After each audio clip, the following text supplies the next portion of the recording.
Testing, testing. Very little.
Good morning and welcome to the regular council meeting in the town of Qualicum Beach. We're holding this meeting on the traditional territory of Coast Salish people, in particular the Qualicum First Nation. The first item is the agenda, but we need to make some adjustments. 9B, which is about future policies and how we might change them. We need to defer that because we're not ready with the report to make sure everybody understands what this does. So we need to defer this to a future meeting. And then there is to be an added under business arising from the minutes, a request from Councillor Vander about the issues regarding Chester Road, where she would like to make sure that the comments she made were also included in the request to the APC. So with that, any other changes to the agenda? Then the agenda is adopted as amended. Then we have the consent agenda, which is the regular council meeting minutes and the correspondence log. Any issues with those? Councillor Harrison. Yeah, if I may, Your Worship. There was a letter sent to us from an assistant minister, I believe, Laurie Hall, about water, and I'm not sure it was sent to all of council. So I tried to find on the correspondence log. I found the backgrounder. I found the letter requesting, or is it something else, but I didn't find the actual letter. So just for all of council's benefit, if we could share that letter in due course. I think it was sent on April 30th is the date. So it doesn't have to be shared right now, just in the future. When yeah, you get time. We'll check on that and we'll make sure everybody has it. Thank you. Councillor Skipsey. Under the correspondence log, item 713 was a letter from someone asking or talking about the referendum on the swimming pool, the Ravensong swimming pool, and suggesting that the pool would be better located in Parksville and whatnot. But I think what's maybe lacking is the conversation around the regional approach to recreation. And I just wondered if we could make a motion, if it's appropriate, I could make a motion to have staff send a letter explaining that recreation is a regional initiative. Right. I think what we need to do first, though, because I know there was a letter regarding that, but we need to put it on the agenda under correspondence for the next council meeting. Thank you. Anything else as far as amending the minutes and the agenda? Then there was consent agenda is also adopted by consent, and the Town of Qualicum Beach Award. Now, this is what makes Qualicum Beach special and healthy. I think the biggest improvement to our health provincially and nationally is when communities started to make sure that water was safe to drink.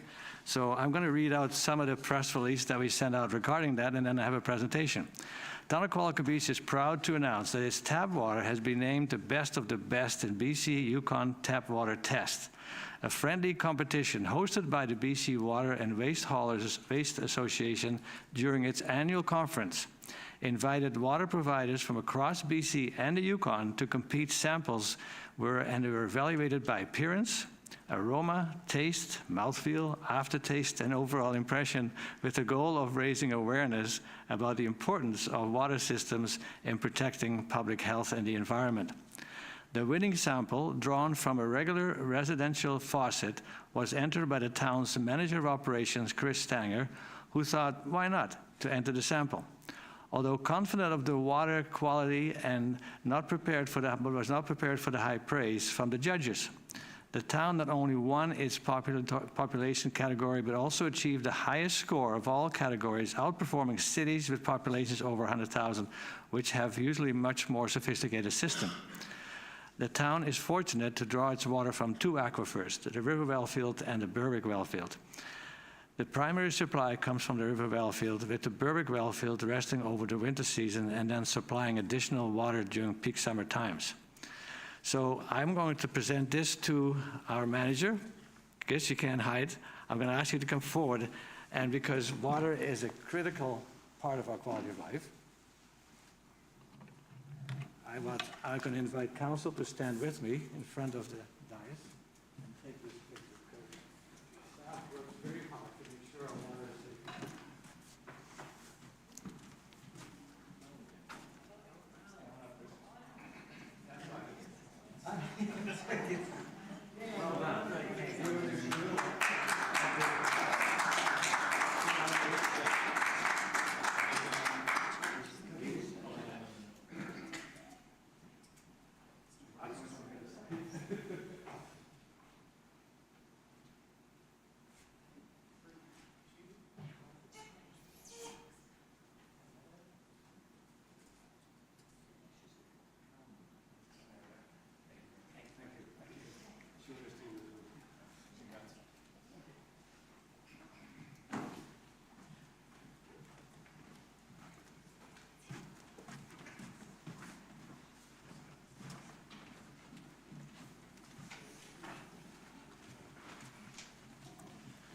We are actually a multi-award winning community, and one of them is with our IT stuff, and the work that was done regarding that is Reno, son, and it happens to be his birthday today. So happy birthday, Reno, and many more years with our community. Thank you. Did I leave my glasses there, Scott?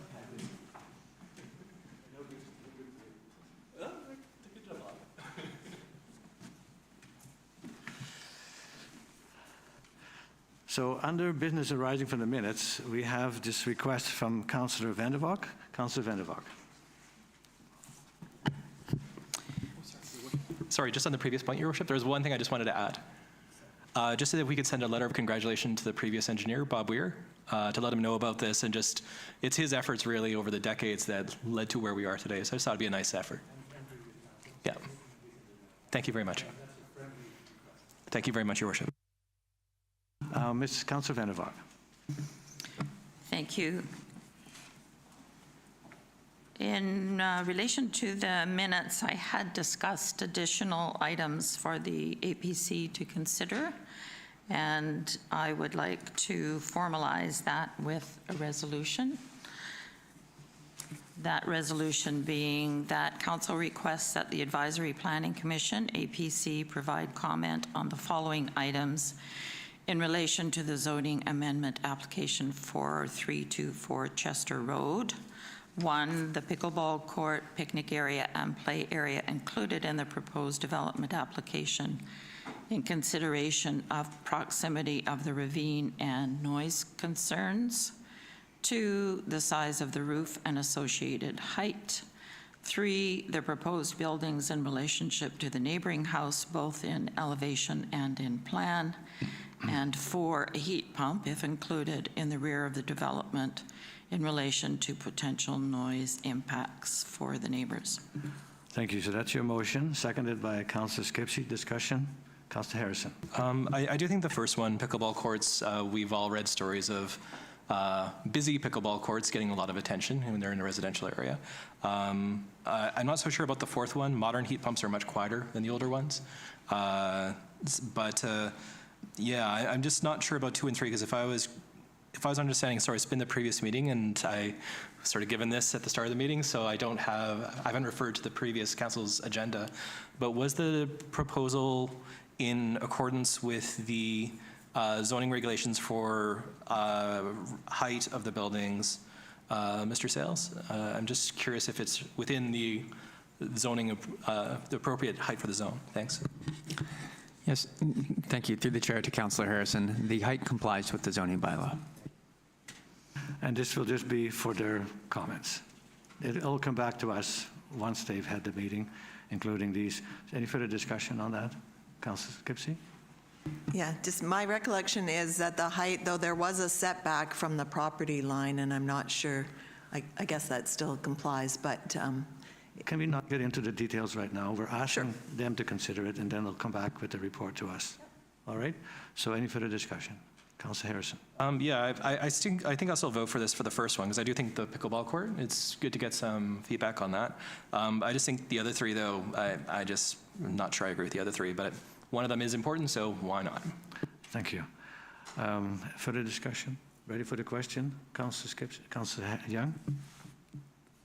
I just feel that what he's putting in the pickleball court and the recreational area is only for the tenants that are living in that lot. It isn't going to be a public recreational facility. So I don't think that it is anything that's going to be so crowded or of any major concern. Thank you. Like I said, we're just asking for the APC's comments, and we'll get it back for further discussion. All in favor? Opposed, if any? Carried. Thank you. Delegations. The old schoolhouse. You have a very robust delegation, so who would like to start with that? Mish? And would you introduce the rest of your delegation? Of course. Thank you so much for having us. And you need to turn the microphone on. There we go. And you have up to 10 minutes. Super. Thank you so much. Thanks so much for having us today. My name is Misha Oak, and I'm joined by many of our members of the board here and our executive director, Alana Hester. We've got Peggy, John, and Elizabeth, who is the chair of our board.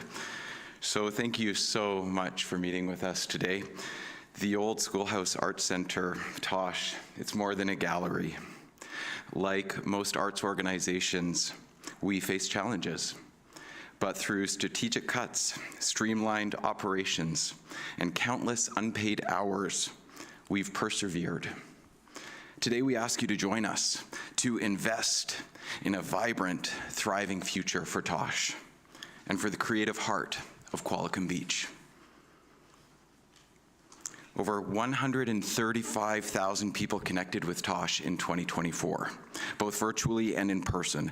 More than $44,000 was donated by local businesses, members, and supporters. We hosted over 80 art classes and exhibitions, facilitated $50,000 in local art sales. And every dollar invested in our programming flows directly back into the local economy. Tosh is a cultural cornerstone, as you know. Yes, we're an arts center, but we're also a living, breathing part of this town's heart and history. When the pandemic hit, we received no emergency COVID funding. Previous leaders hadn't registered us for available grant programs, and we've never received operational funding from any level of government. The impact was severe. Events were canceled, visitors disappeared, and many volunteers didn't return. So we had to make some tough decisions, cutting programs, reducing staff, and overhauling operations. The results? Well, we reduced our 2023 deficit by 92%, from 147,000 to under 12,000, through donations, education programs, and streamlining. Still, we are incredibly vulnerable. With just 1.5 staff, even one absence disrupts operations, and board members and volunteers cover essential duties, but this just isn't sustainable.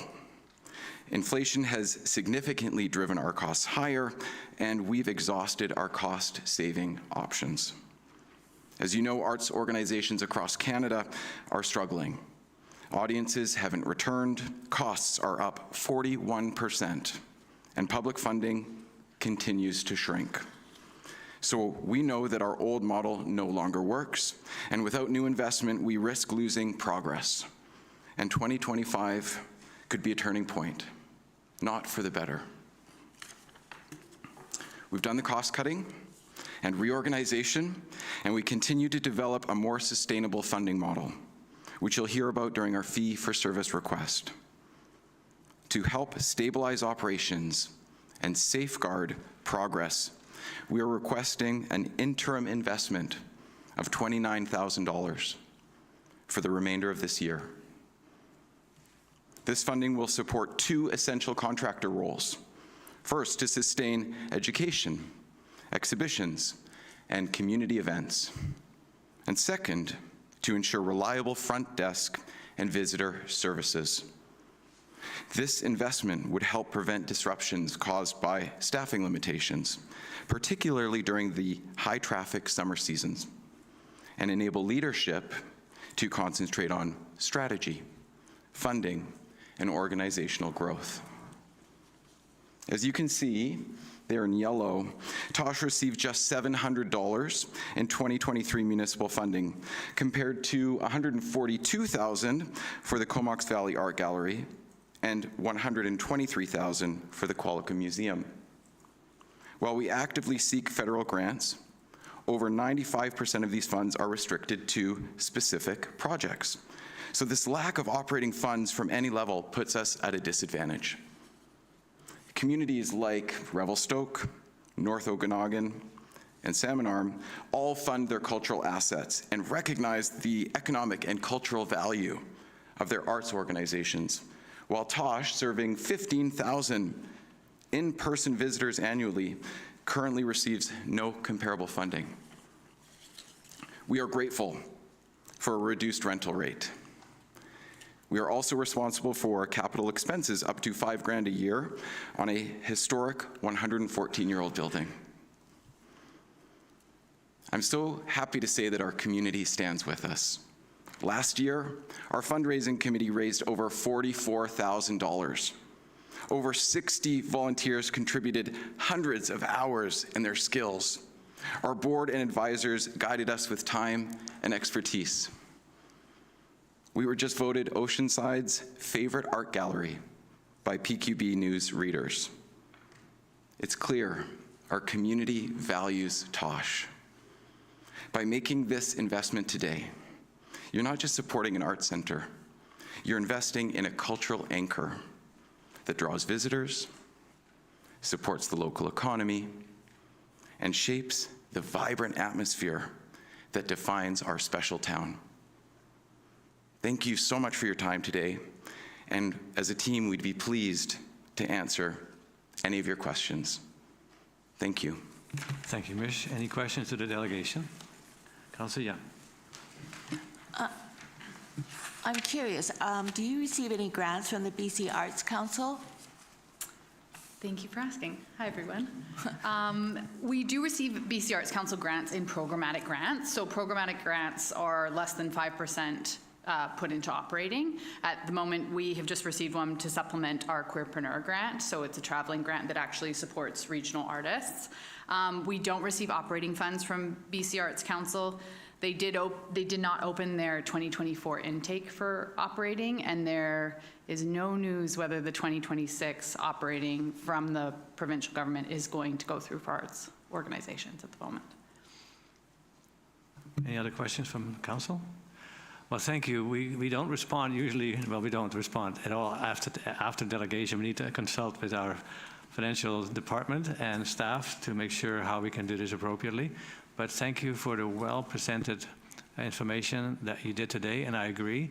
There was a book written about the secrets of Qualicum Beach by Mr. Wiley, who said that the old schoolhouse represents everything that is good about Qualicum Beach. So thank you.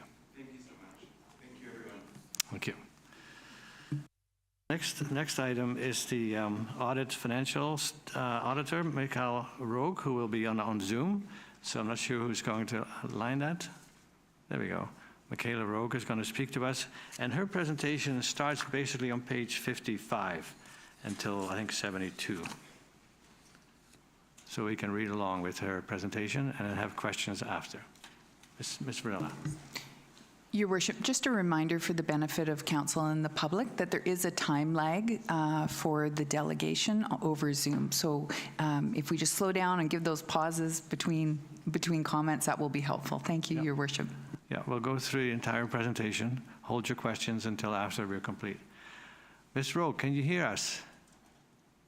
Yes, good morning. Hi, everyone. Good morning. Welcome to this council meeting to present the audit statements. Please proceed. Thank you, Your Worship. Would you guys like me to present the presentation on screen as well, or are you guys okay to follow along with your package? Interest of the gallery, probably good to have it on screen as well if you can split the screen.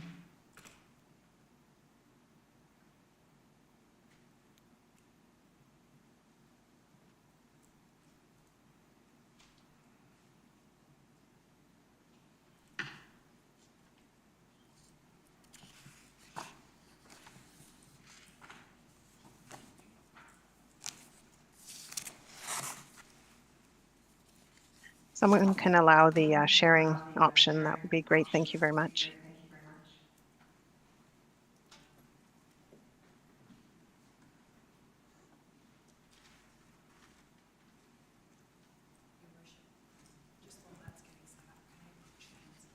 Yes. Thank you. So today I'm going to go through the auditor's report with you. I'm going to go through the consolidated financial statements and a few highlights, and happy to take questions at the end. In terms of our auditor's report, so KPMG is happy to report that we will be issuing a clean audit opinion on the financial statements of the town of Qualicum Beach, December 31, 2024 consolidated financial statements. The town uses the Canadian public sector accounting standards to follow for all of their accounting treatments. So no issues noted if the statements are approved here today.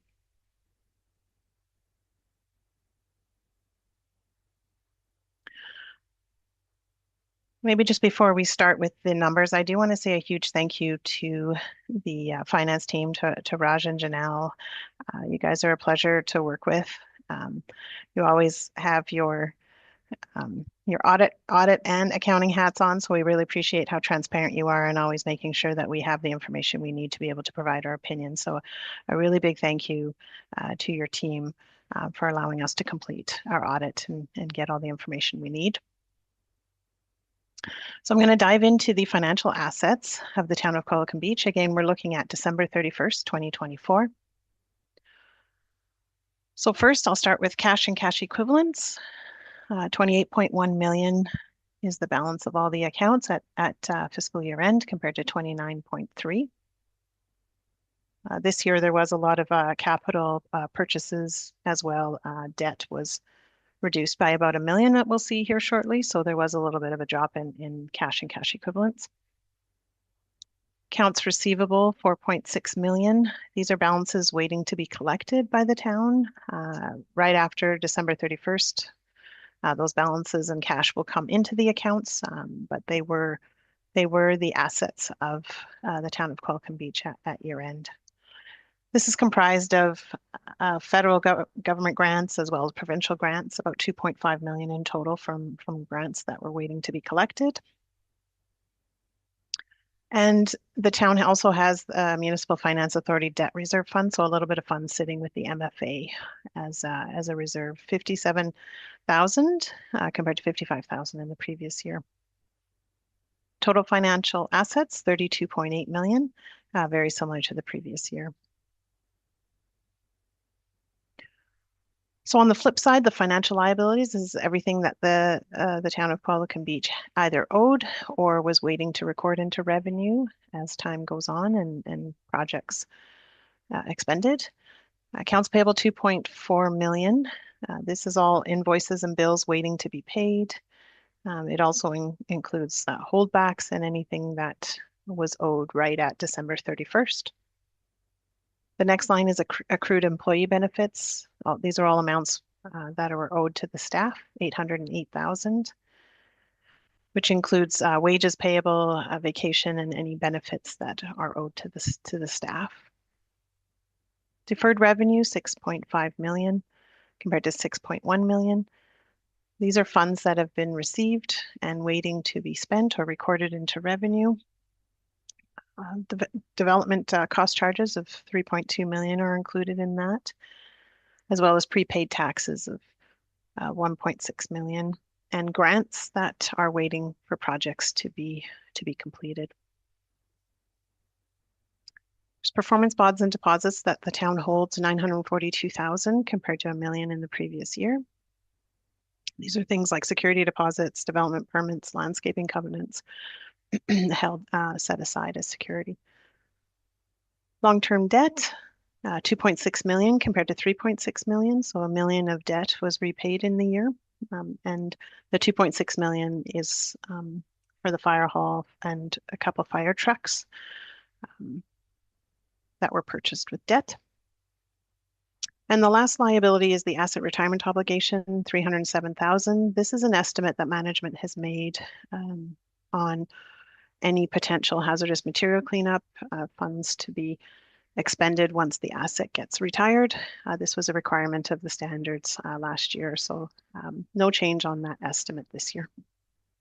Total financial liabilities of the town of Qualicum Beach, 13.7 compared to 16.1 in the previous year.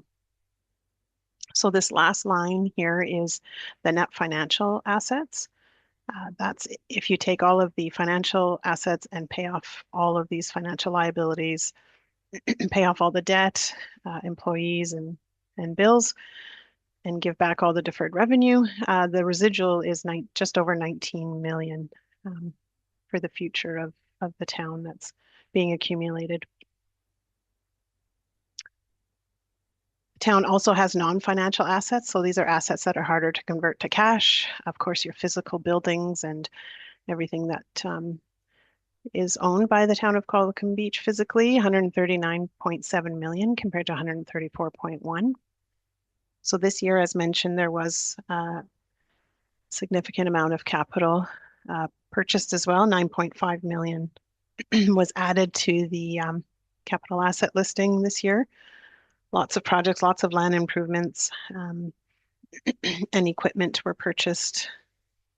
It also dropped by about 3.8 million, which is the amount of what we call amortization. That's the wear and tear on the assets. The full cost of the asset can't stay year after year, and so there's an estimate for accounting purposes on what that expense would be, and this year was 3.8 million. The town has a little bit of inventory, 163,000 of fuel, salt, sand, and some prepaid expenses of 94,000, brings the total of non-financial assets to 140 million compared to 134 million the year before.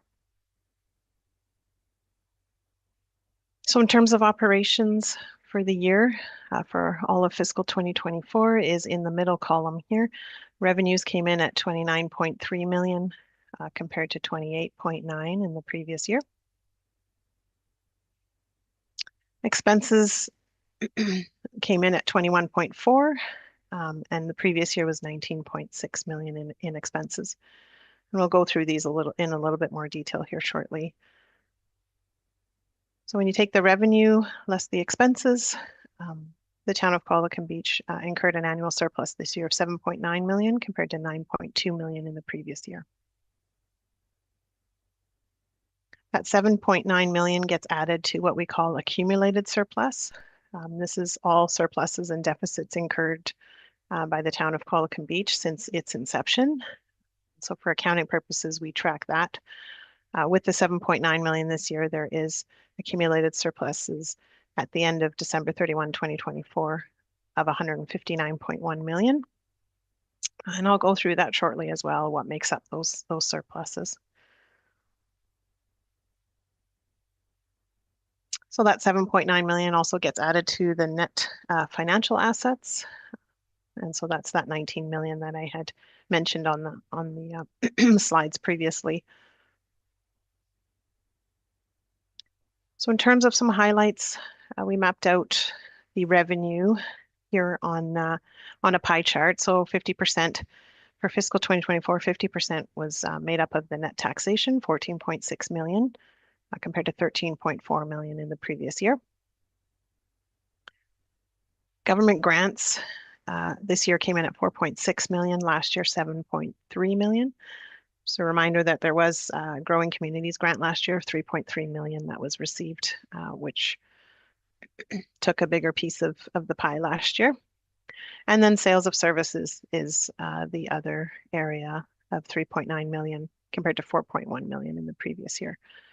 And those three areas of revenue make up the at least 75% of the revenue of the town. In terms of the expenditures, we broke it out by department here. So general government services, 3.1 million this year compared to 2.6 million in the previous year. Another big area is transportation services, 6.9 compared to 6.3 million in the previous year. And protective services, 2.9 compared to 2.7. Those three departments saw a bit more in terms of an increase in expenses. So on top of a lot of prices of everything and services going up as well, wages was the biggest contributing factor to the increase in expenses, both due to wage increases and also for some positions that were filled for almost the full year or the full year compared to the previous years of some gaps in the in some of the roles that were hired for in the previous year.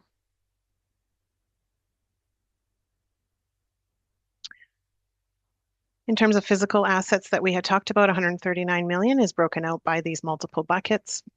There's 8.7 million still in work in progress, so different projects, capital projects that are ongoing in the community, 38.4 million of land value, transportation assets, 30.3 million, and then the next biggest is your buildings, 22.1 million is the value for accounting purposes that it's sitting at.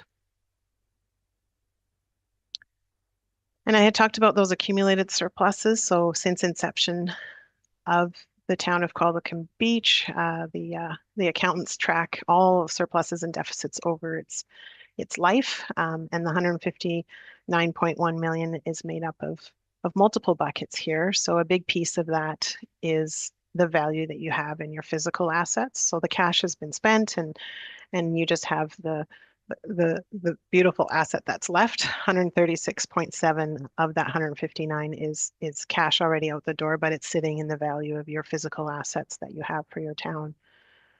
The general fund has 2.1 million accumulated in surpluses. Water has just over $1 million. Sewer has 226,000. And then the town has also been setting aside reserves for its future. So there are 15.5 million of statutory reserves we'll go through here shortly, and 3.3 million of non-statutory reserves set aside. So in total, those all those buckets make up that 159.1 million of surpluses. So as mentioned, the statutory reserves, 15.5 million is broken out into these multiple reserves that council oversees. So property reserve went from 2.1 million down to 1.3. There was a transfer to this new asset investment reserve this year, 1.3 million. Your biggest statutory reserve is your asset replacement reserve fund set aside for that, 5.3 million. In fiscal 2024. And you still have your Growing Communities Fund, 3.5 million as well, that's set aside. And the 3.3 million in non-statutory reserves are broken out into the reserves here on screen. There's affordable housing reserve of 450,000 set aside, and community works reserve is up to almost 1.2 million. And there's also a strategic initiatives reserve, 781,000 in fiscal 2024 that was remaining at December 31.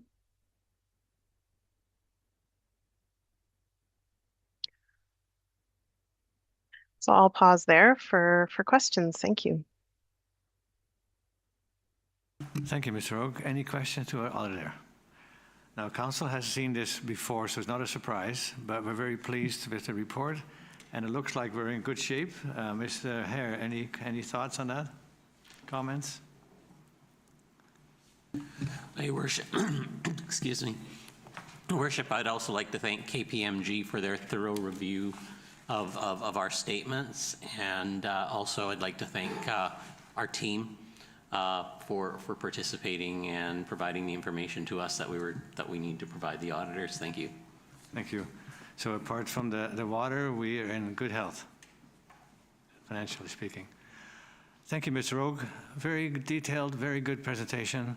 Thank you very much for what you've done today for us, and I hope to continue to work with you for a while yet. Thank you. Thank you, everyone. Have a great day. Thank you. And to you.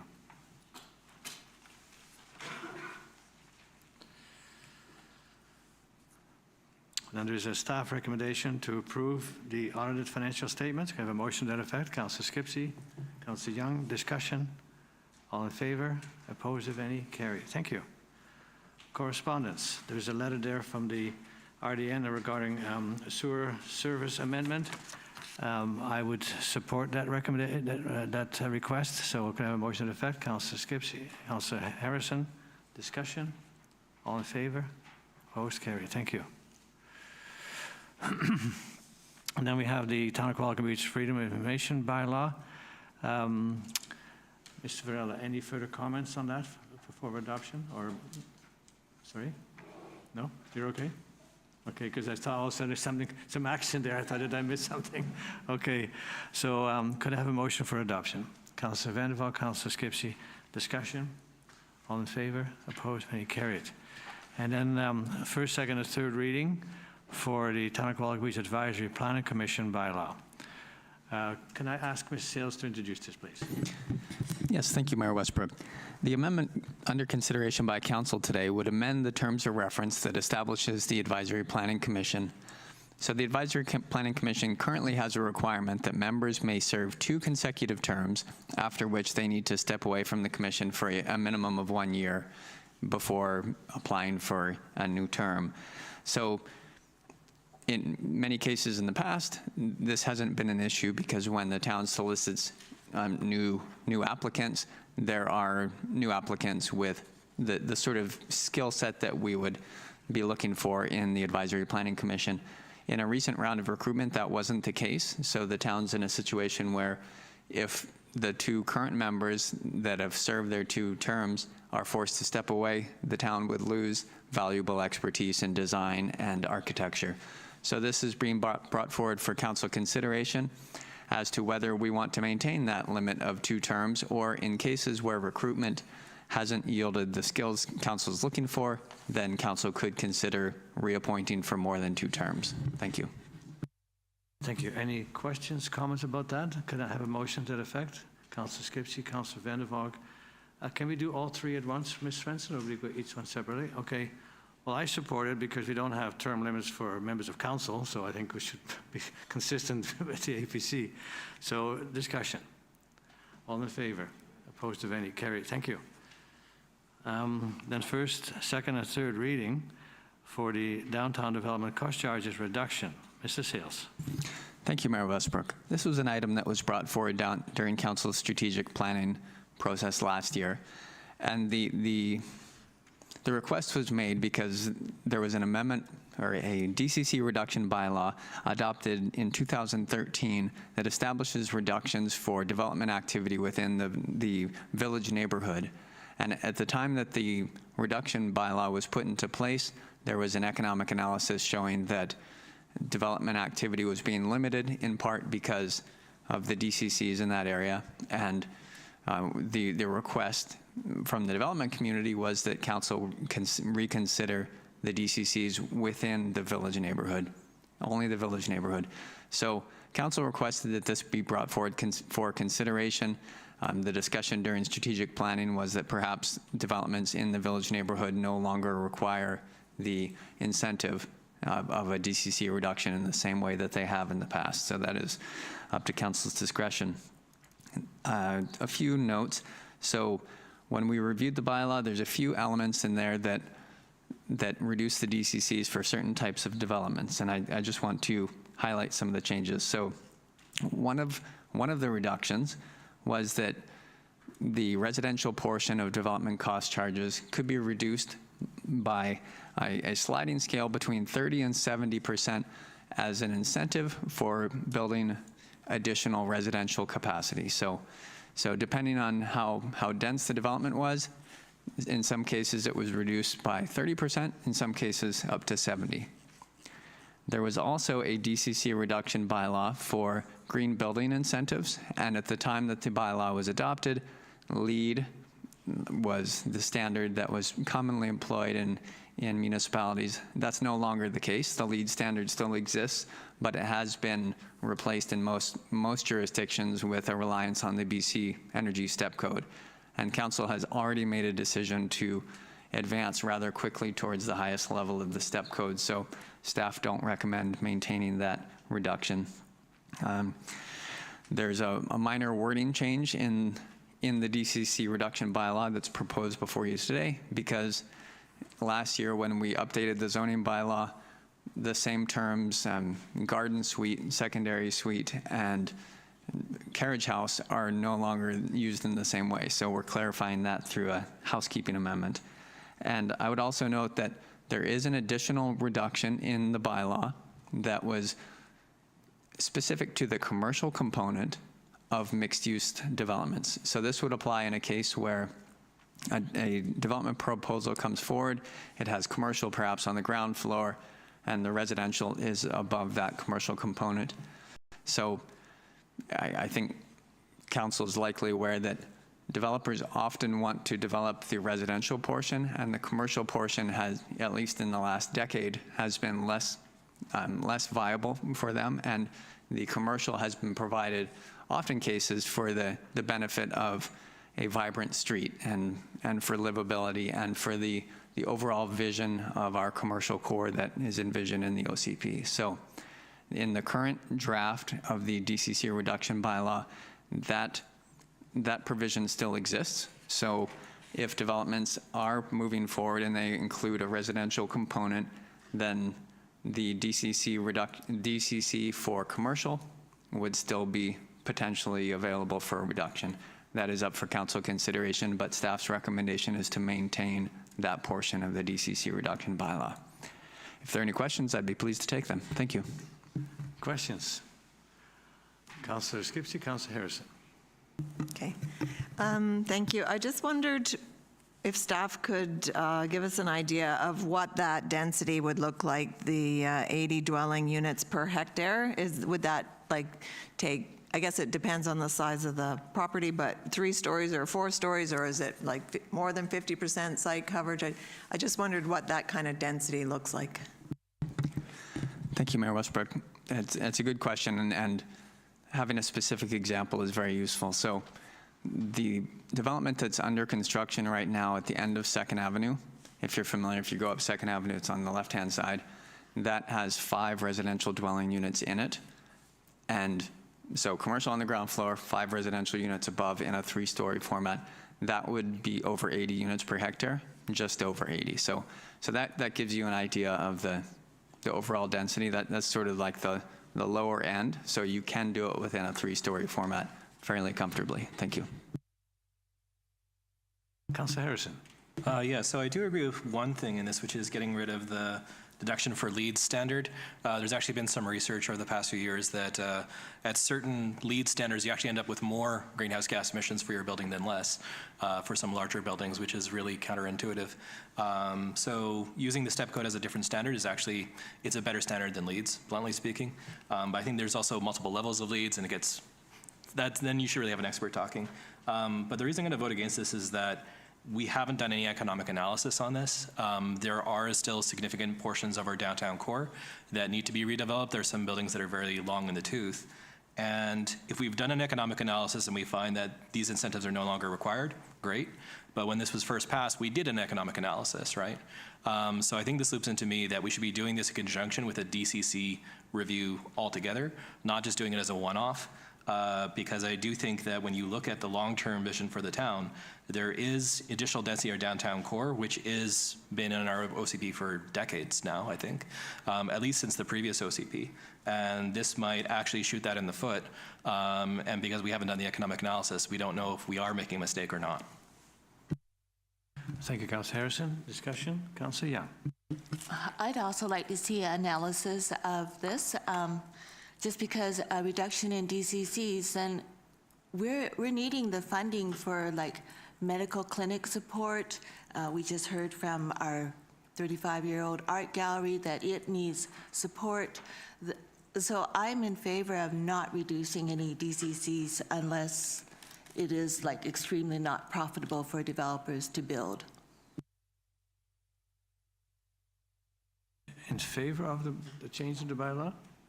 Okay. Councillor Skipsey. Sure.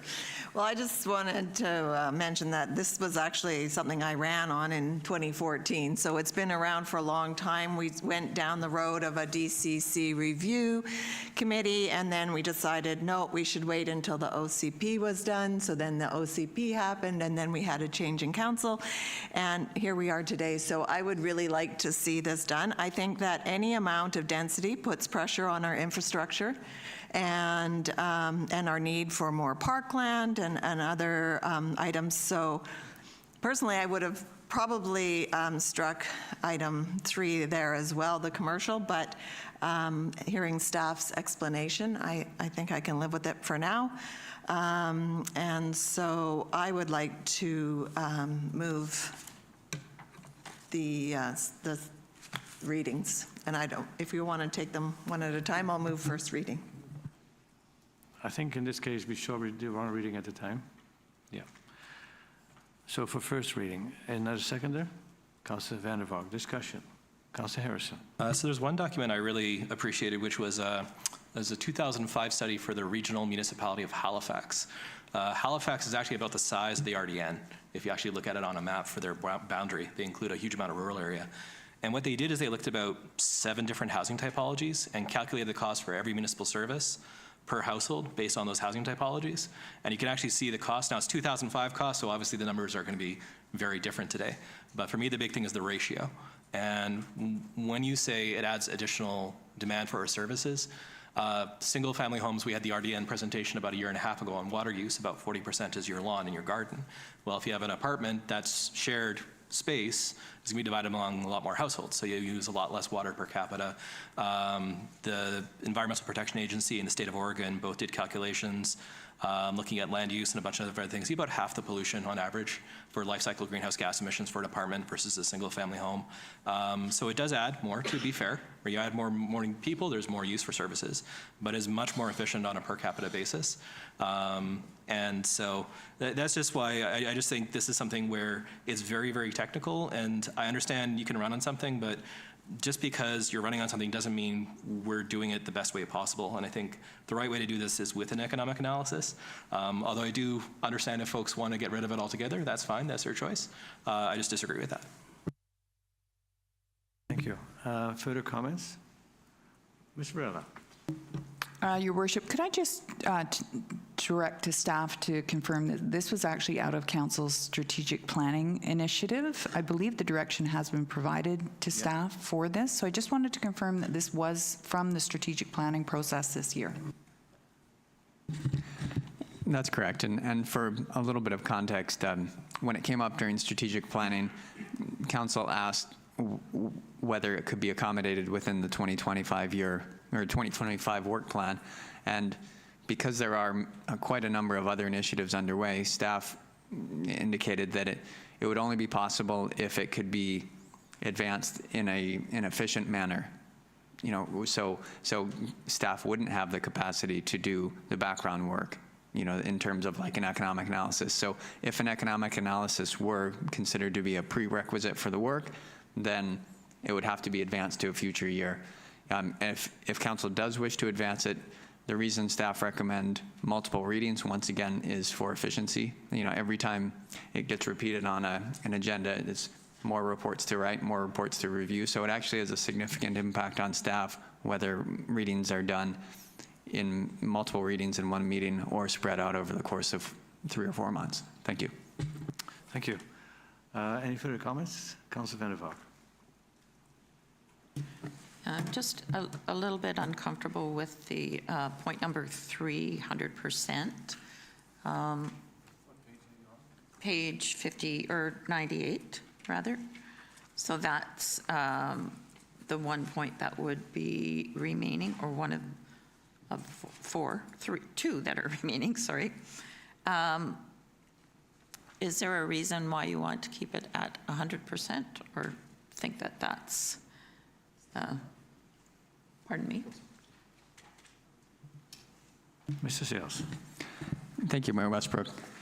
So staff's support for retaining this is more a matter of principle, in that oftentimes developers will be more than willing to remove the commercial component from a development because it's less profitable in many cases. Commercial is required as a part of our OCP and our zoning because it's a community benefit. Now, having said that, whether the number is 100% or some other number, that's entirely within council's discretion. And as previously noted, there hasn't been an economic analysis done in support of this particular number at this particular time. Thank you.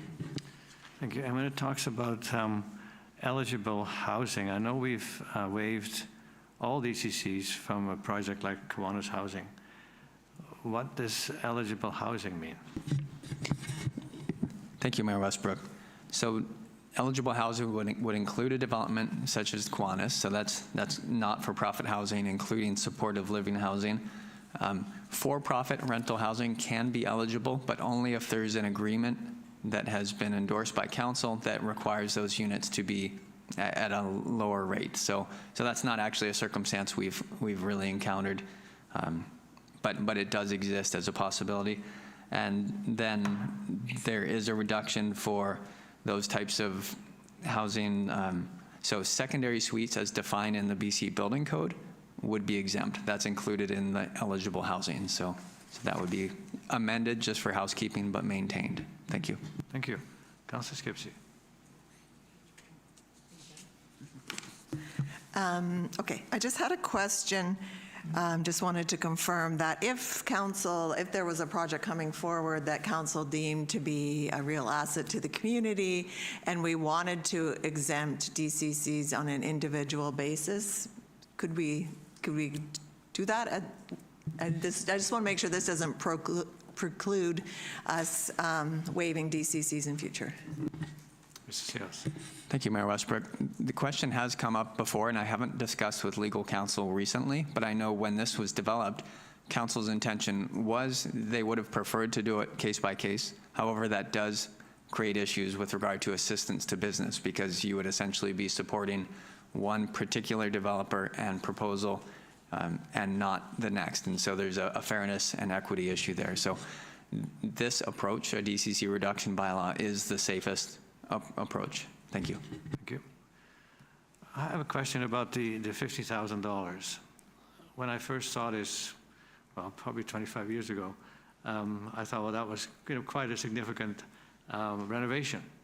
Now, if you want to change the bathroom, it probably costs $50,000. So I think I would like to take another look at that number, and for that reason, I think we should just do the first reading and then provide some more get some more questions and make sure what we're doing is what we want to do. So I would support first reading only today. So that's on the agenda. Further discussion on first reading. All in favor? Opposed, if any? Councillor Harrison opposed. So we'll leave the second and third reading for a future meeting. Committee and liaison reports. Well, I think for a change, I put everything that I've done since the last meeting on a couple of pages in page 100. But I just wanted to say last night, Councillor Young and I attended at the Echo Players Theatre, the North Island Zone Drama Festival. And it's part of the 50th anniversary. If you have a chance to go and watch some of these plays that are happening all week this week, it's worth it. We saw last night, The Revolutionists, which actually was passed, was finished in May 4th, but they put it back on as far as the festival. It was a great show. So if you have any time and you want to go inside when it's not very nice out, go and watch the show.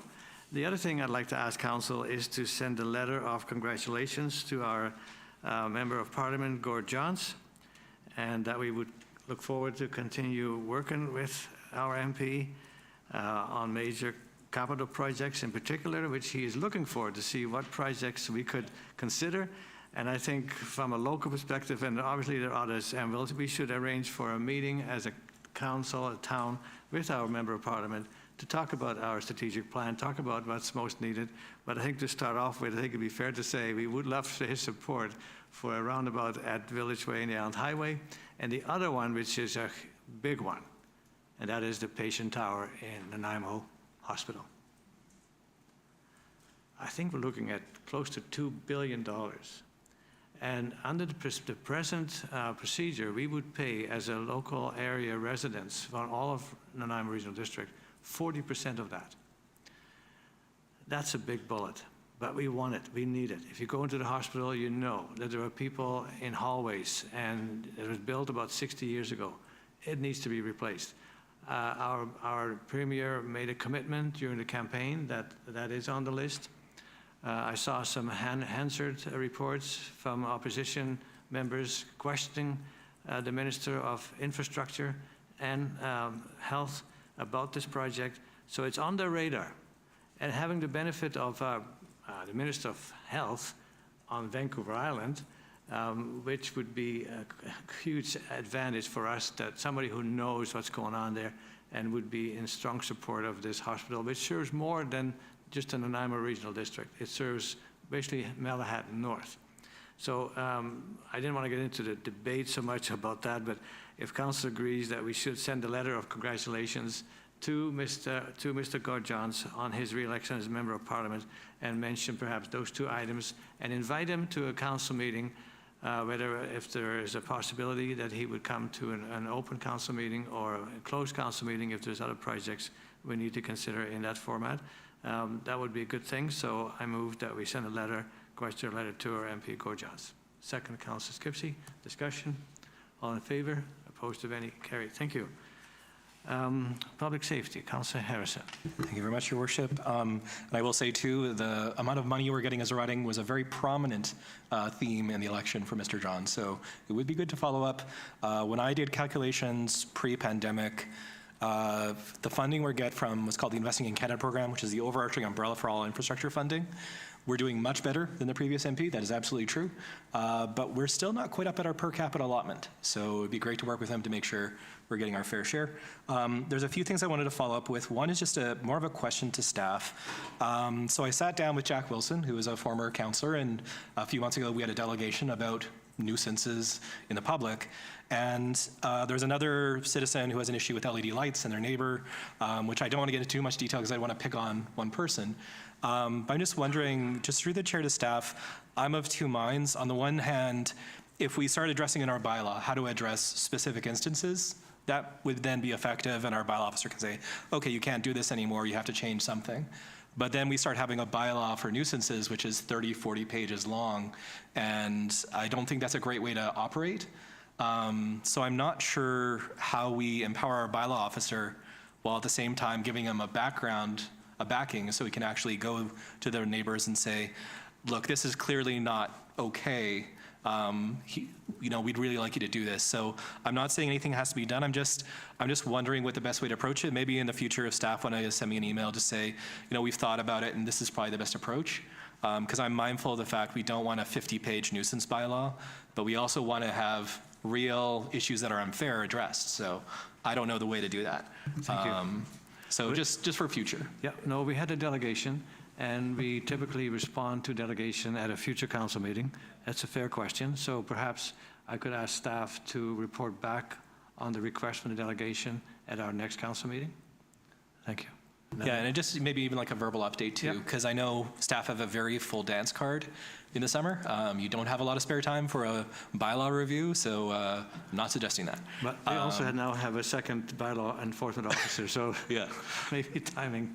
The other thing too, there's just a few other things. The last meeting was really rushed because there was a gentleman in the audience who had a proposal and he told me he was under a really tight timeline because of work. There were some comments made about the task force on homelessness, which I'm a liaison to a little while ago. Just one thing that was in the press that was talking about how communities under 30,000 are sort of not supported by the province to get overnight shelter. In 2024, BC Housing gave funding for a nonprofit in Salmon Arm for a 24/7 year-round shelter with about slightly over 20 beds. So I would urge the Mayor of Parksville to maybe double check with BC Housing before he starts making declarative statements on some things. It's a very complicated thing. I have a lot of sympathy for the task force as they don't have a lot of funding and they're usually competing with service organizations who are trying to support people. I have a lot of sympathy for them. There are a lot of nonprofits where it's on the corner of a desk. Aerosmith Water Service, just a brief update for council's benefit. The water at the dam has been topping since mid-April. That's higher than average over the last 25 years. So once you start topping, there's basically no more water that can be stored. So we're doing better than average there, which is good news. I've written a few letters to provincial staffers that I met at AVICC, following up on food to table for farmers, and then some gaps I see in housing policy. And then last one is when we had the event at the Community Women's Fund, the University Women's for International Women's Day. I had a whole speech prepared because I didn't know if you would speak, but when I saw you speaking, I'm like, okay, well, I don't have to do anything.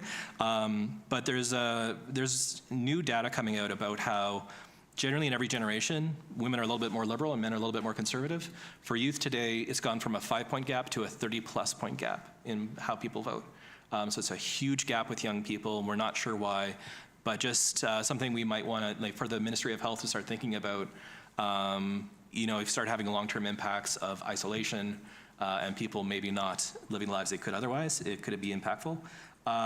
Talked to Gorjon's staff a few days ago, and also our MLA about a potential medical clinic in town. The one thing too from a previous council meeting, the lawn bowling club, and just through the chair to staff, I don't know how council feels, but I noticed in that report that we're getting a Tesla battery. And right now, Tesla is not a company I'd really prefer to support with town funds. So maybe if someone who just wants to liaise with the lawn bowling club, if we are going to be installing the solar panels and getting the batteries, I'm sure there are other alternatives to Tesla for the battery, and I just prefer that at this point. But I don't know how council feels, so I'm not saying hard and fast, but this is the one thing I forgot to mention in that meeting. That's my fault. And the mayor and I attended the Memory for the Battle of the Atlantic. That was really nice. I missed another event on the same day because of a scheduling conflict. I feel really badly about that. And then just one question for staff. I didn't want to keep the auditor waiting during when you're doing that position, just for maybe Mr. Hare. I noticed in the election reserve, I think it was either $20,000 or $10,000. And I remember our corporate administrator telling me in the past that a referendum is a lot more money than that for our town. So I'm just wondering, when we're doing that election reserve, I'm assuming it's in the event of a by-election. Sorry, it's not? Okay, so maybe either staff just want to tell me if I'm totally off base on that, if that's how it should be done. My apologies for the sudden question. Sorry, do you want to speak to that, Mr.? Okay, we allocate each year in the budget to get to the 4 years. So there's a $10,000 allocation that will tabulate over until the election. That makes total sense. Sorry, I thought you'd have like a stable amount just throughout, but that makes a lot of sense too, because you have to spend it every 4 years. Yeah, that's everything. Thank you very much, Your Worship. Thank you. Thank you, Councillor Harrison. Councillor Skipsey. Okay, I have a whole number of recommendations that have come out of the committees and commissions. So the first one I would like to move is from the Heritage Forest Commission meeting of May 1st. And I would move, starting at that, a registered professional biologist be retained. And I'll move it as is, and then I'll make an amendment. You can make the amendment now if you like, then we'll move that. It was suggested to me because this recommendation came from the Heritage Forest Commission, and this is the recommendation they adopted, that I move it as presented and then make the amendment. Yeah, you can do it that way. Sure. Is there a seconder? Councillor Vander, discussion on the motion? You want to make an amendment? I just wanted to introduce it. Just the commission, I know this is outside of the actual boundaries of the heritage forest, but in their words, fish swim. And given the amount of investment we've made on our foreshore for the health of this creek, we want to make sure that that things are okay. So it was determined that this would be a good route to go, to have a registered professional biologist look at these two areas of concern. There was a staff comment. Who wrote the staff comment? Can I ask Mr. Varela? I'll defer to the Director of Corporate Services, Your Worship. Ms. Benson. Thank you, Mayor Westbrook.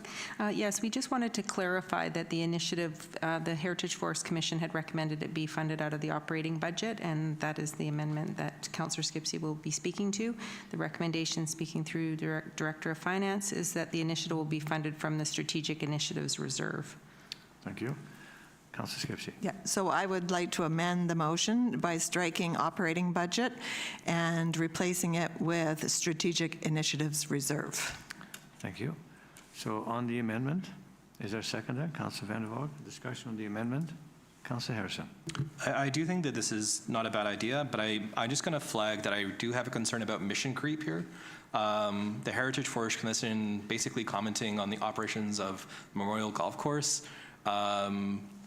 Is there a limit to the properties they're going to be commenting on in the future? I just don't want to set the precedent that, you know, every project or everything that they see that they want to talk about suddenly becomes something that's through them about an unrelated thing. That's the only reason why I'm a little bit hesitant on this. Like, I do think the money is well allocated. I'm fine with the expenditure through strategic initiatives. And I see Ms. Varela with her hand up, so I'm going to stop and defer to her. Okay. Ms. Varela. Thank you, Your Worship.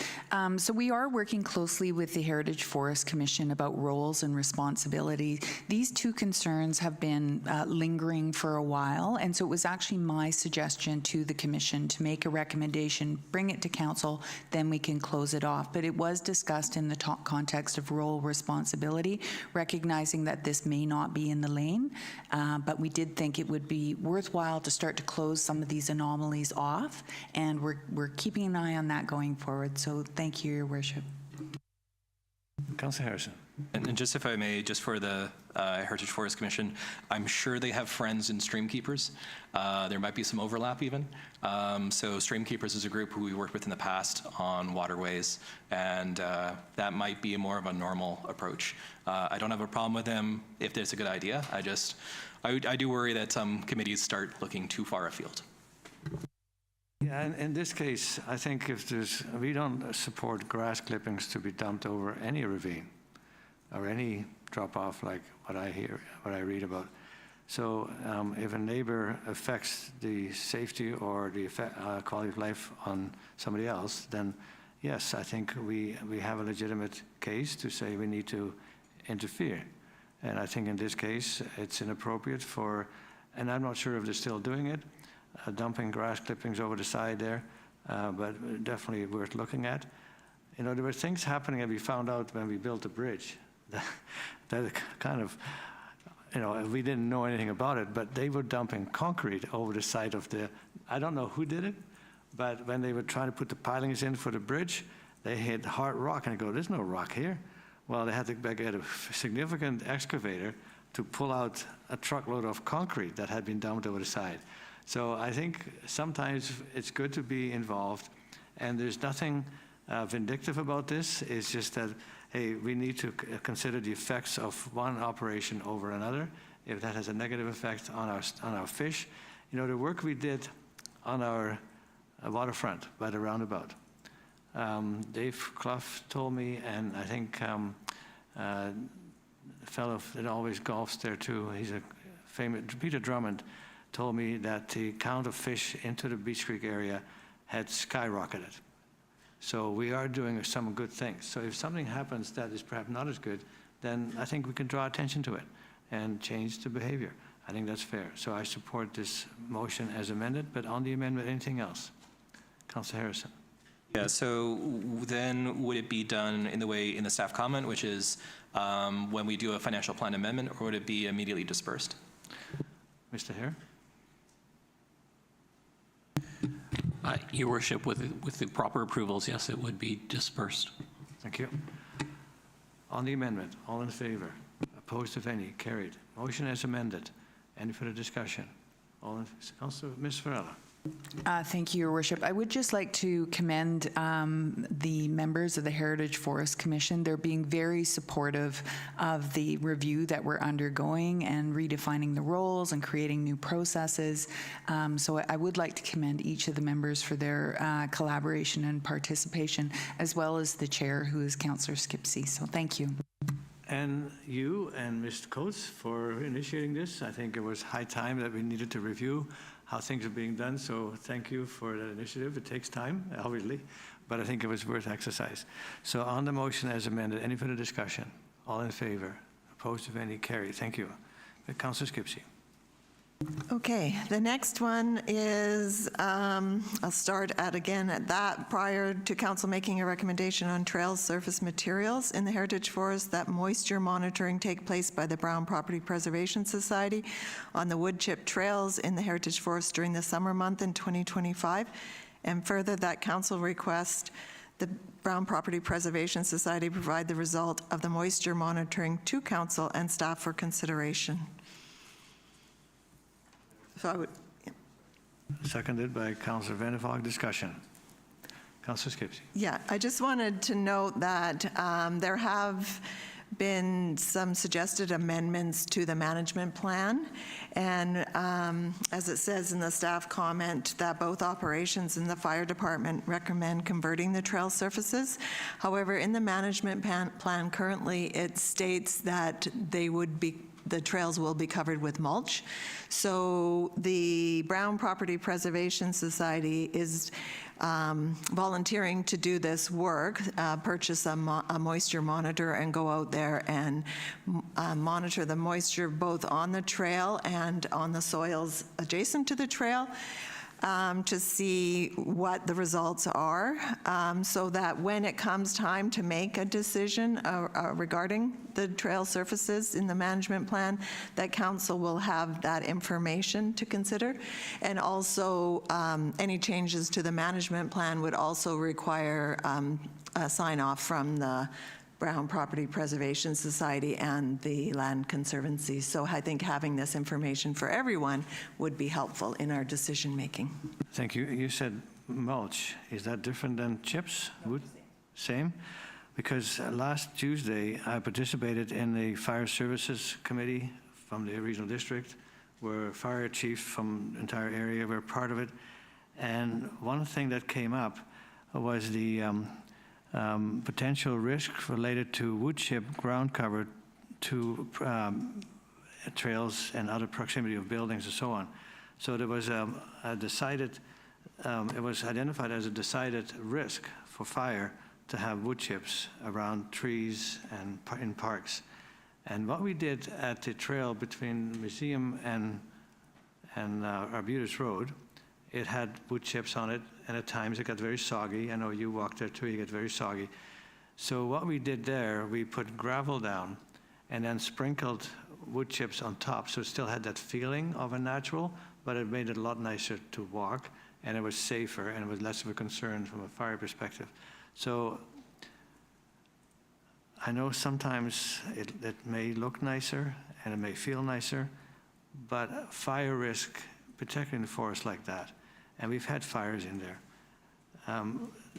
To me, that, in my opinion, that supersedes the appearance or the feel of a trail. That's just my thought. When I was listening to the fire chiefs, I thought, I got to bring that up during this discussion, that it's a serious concern to have wood chips on trails in a place like a forest from a fire risk perspective. Councillor Harrison, and back to Councillor Skipsey. Thanks. Thank you, Worship. I have a slightly different concern, but it's still a concern. As someone who's involved with the Accessibility Committee, which hasn't met for a while, there is a in the provincial legislation which requires us to have accessibility committees. It also mandates, I believe, for public property that is accessible as much as possible. And I do worry about, for someone in a walker and someone who, both my parents use walkers, I'm not sure if it's all mulch, how accessible that is. So I'd hesitate to go down this mulch route until we make sure that we are complying with any provincial regulation on accessibility for that. Because I don't know how to apply here. I certainly am not in a position to judge that myself personally. But it's just something I wanted to flag, that we have to make sure, even if the language is thou shalt mulch in the commission documents, we want to make sure we're in line with accessibility requirements. Thank you. Thank you. Councillor Skipsey. That's okay, Your Worship. Thank you.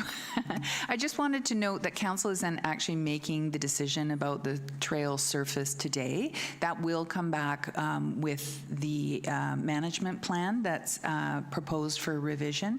Any change to that trail would require negotiation with the parties who are signatories to the covenant as well. So we have touched on this with both the TLC and the Brown Property Preservation Society and the Heritage Forest Commission, as well as the fire chief who attended a meeting. So council will be asked about that decision making when that plan is brought forward later this year. Thank you. And the question is about moisture monitoring. Yes, so this is to give our blessing, I guess, for the Brown Property Preservation to go ahead and do that work, and also to provide their results to council and staff for information after that process takes place. Further discussion? All in favor? Sorry, just one question. Go ahead. Just to the earlier comment about staff, have staff looked at the accessibility requirements in their discussion regarding those trails? Thank you, Your Worship. Again, not at this time, but when the management plan is brought back, we will make sure that's featured in the discussion as well. Thank you. Thank you both. Councillor Skipsey. Yeah, I just wanted to add that there are sections of trails in the Heritage Forest that are wheelchair accessible, and they're advertised as such. That access comes off of Chester Road and goes as far as the meadow at this point. Thank you. Those are very good points. So, well, the decision is about the moisture monitoring, and any further discussion on that? All in favor? Opposed? Carried. Thank you. Councillor Skipsey. Okay, the next one is to schedule some chipping. That process has been taking place for the last at least couple of years that I'm aware of. So this is to set a date for that work to happen in advance so that staff can plan around that. Yeah, that's the concern I have. I know when we talk about monitoring the moisture, but when we're doing this, that means like we're going to do it and we're not waiting for the results. Is that true? No, we do chipping anyways, and the chips can be removed from the forest. It's Okay. not that they have to go back onto the trail. So that would Okay. be the decision at that later point. Okay, great. Thank you. Thank you for the clarification. Any discussion on that? Councillor, you moved that. Second, Councillor Vander, Councillor Harrison. Has there been any look at what it would cost to not use essentially town services for this? Is this something that could be done through the private sector? I'm just curious if that's been a conversation or if it's just sort of been assumed that, I mean, we do have all the stuff to do that, so I'm not saying it's a huge issue, but I'm just curious about that. Ms. Bylaw. Thank you, Your Worship. The short answer is no. I think what we're seeing here is as we relate to service levels in the Parks Department, which is new this year, we want to make sure that these requests are made earlier in the year, so it won't feel as bumpy. Hopefully for next year, we'll be doing a reach out when we can talk about these kinds of volunteer activities, make sure they're incorporated in the work plan. But as far as the idea of having a third party provide the service, we haven't got that costing. Thank you. Thank you. And it's also a key component of the Fire Smart program. And I was going to ask Mr. Stanger about how things were going with the trail from basically by the Legion to Bennett Road to Hemsworth. And so perhaps in the staff report we can hear how that's going. So this is just about doing the chipping program in the fall. Any further discussion? Councillor Harrison. Sorry, just the reason I was mentioning that is that we've had a few things which, when we sit at the table several months prior, it seems like a small thing. Oh, this will be relatively small, just a little tree planting ceremony should be fine. And it turns out to be, actually, it's a lot more involved. I don't expect this to become something that's involved. This does sound like something that'd be pretty straightforward, honestly. But I just have that thing in the back of my mind that things which seem small now might, when we actually do it, turn out to be a little bit more demanding. So I just want to flag that as a concern. In my view, we'll see. And then maybe this is something with staff's permission, maybe get a report out if there was anything which was much more burdensome than expected. So if there's something unexpected as an outcome, then we can have a conversation. But I'm assuming if it's a straightforward thing, it's fine. Thank you. Councillor Skipsey. Yeah, I just wanted to reiterate that this is not something new. This has been going on at the request of the fire chief to make the area more fire smart. And so I don't think there'll be any surprises because it's just formalizing a date for this work to happen. Thank you. Any further discussion? All in favor? Opposed, if any? Carried. Thank you. And you have one more? Okay, now we're on to the Environment and Sustainability Committee, and this was a motion that came out of their review of the fleet greening and electrification report. And so I just wanted to say that it was a really good discussion that they had around this. Staff, I wanted to thank them for providing the framework to get us going. And I would like to move the recommendation that it be referred to the 2026 strategic planning and 2026 budget. So all 6 points? Yes, please, the whole thing, and further that. Seconded. Councillor Young seconding. Discussion. Councillor Harrison. I thought we just did a whole report on our fleet and greening it and everything else. So now we have a motion after the report, which I thought had recommendations in that report.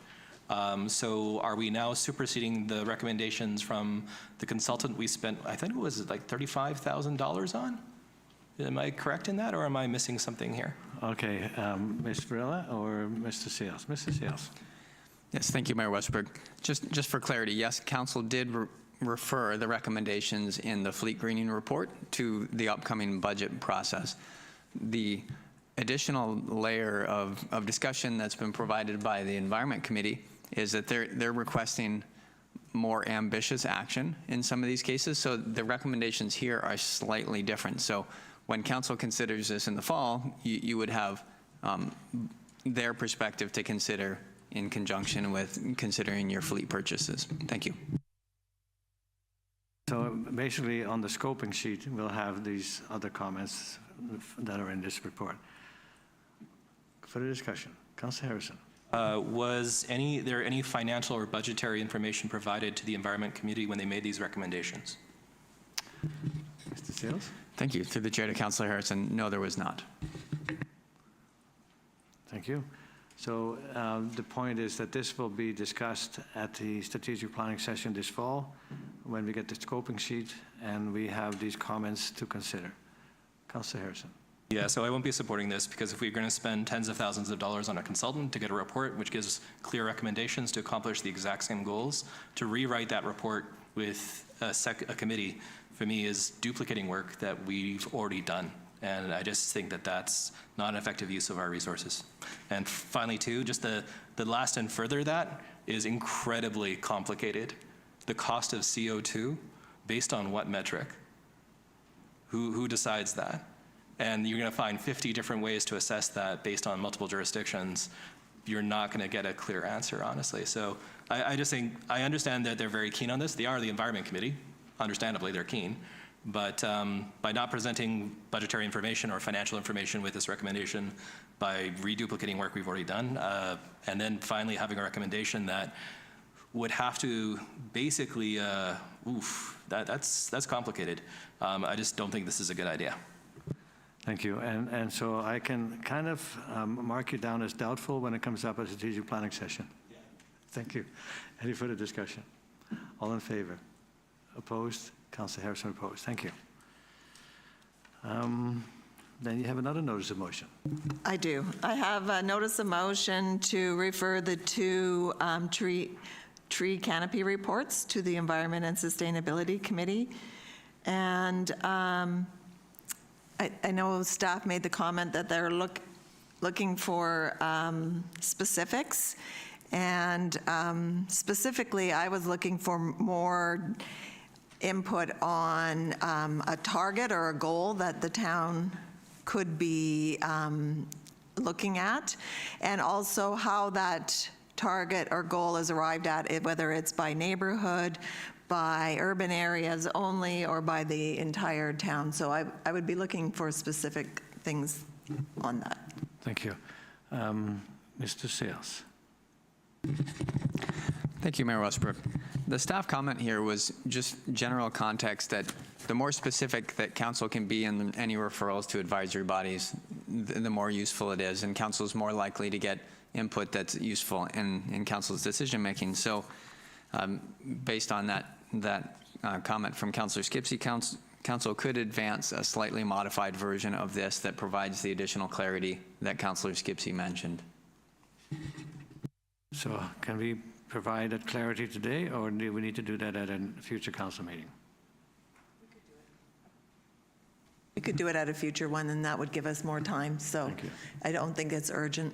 The committee just met, so. And it's a big deal, so we need to be very specific. Thank you. Councillor Harrison. I'd also point out, too, that is a lot of work.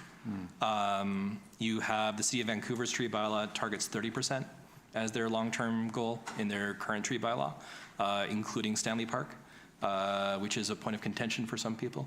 There are other communities, I think there was one of the Victoria municipalities. I've got 13 choices, so I'll probably be wrong if I guess. But I think they had a 50% target. So there isn't like a set target. And so you really want to have a comprehensive discussion about land use, long-term planning. It's a really, if you want to do the job right, I mean, if you just want to pick a number because you think the number sounds good, great, anyone can do that. But if you really want to have a fact-based conversation, that is a huge effort, which is basically probably best done after we've confirmed the OCP. And then from the OCP, you can say, okay, because of the OCP and the density targets we have in our OCP, now here's going to be the likely tree canopy coverage we want. So it might just take a little bit more time. Or we could just do, here's a number on a dartboard, and we like this number, it sounds good.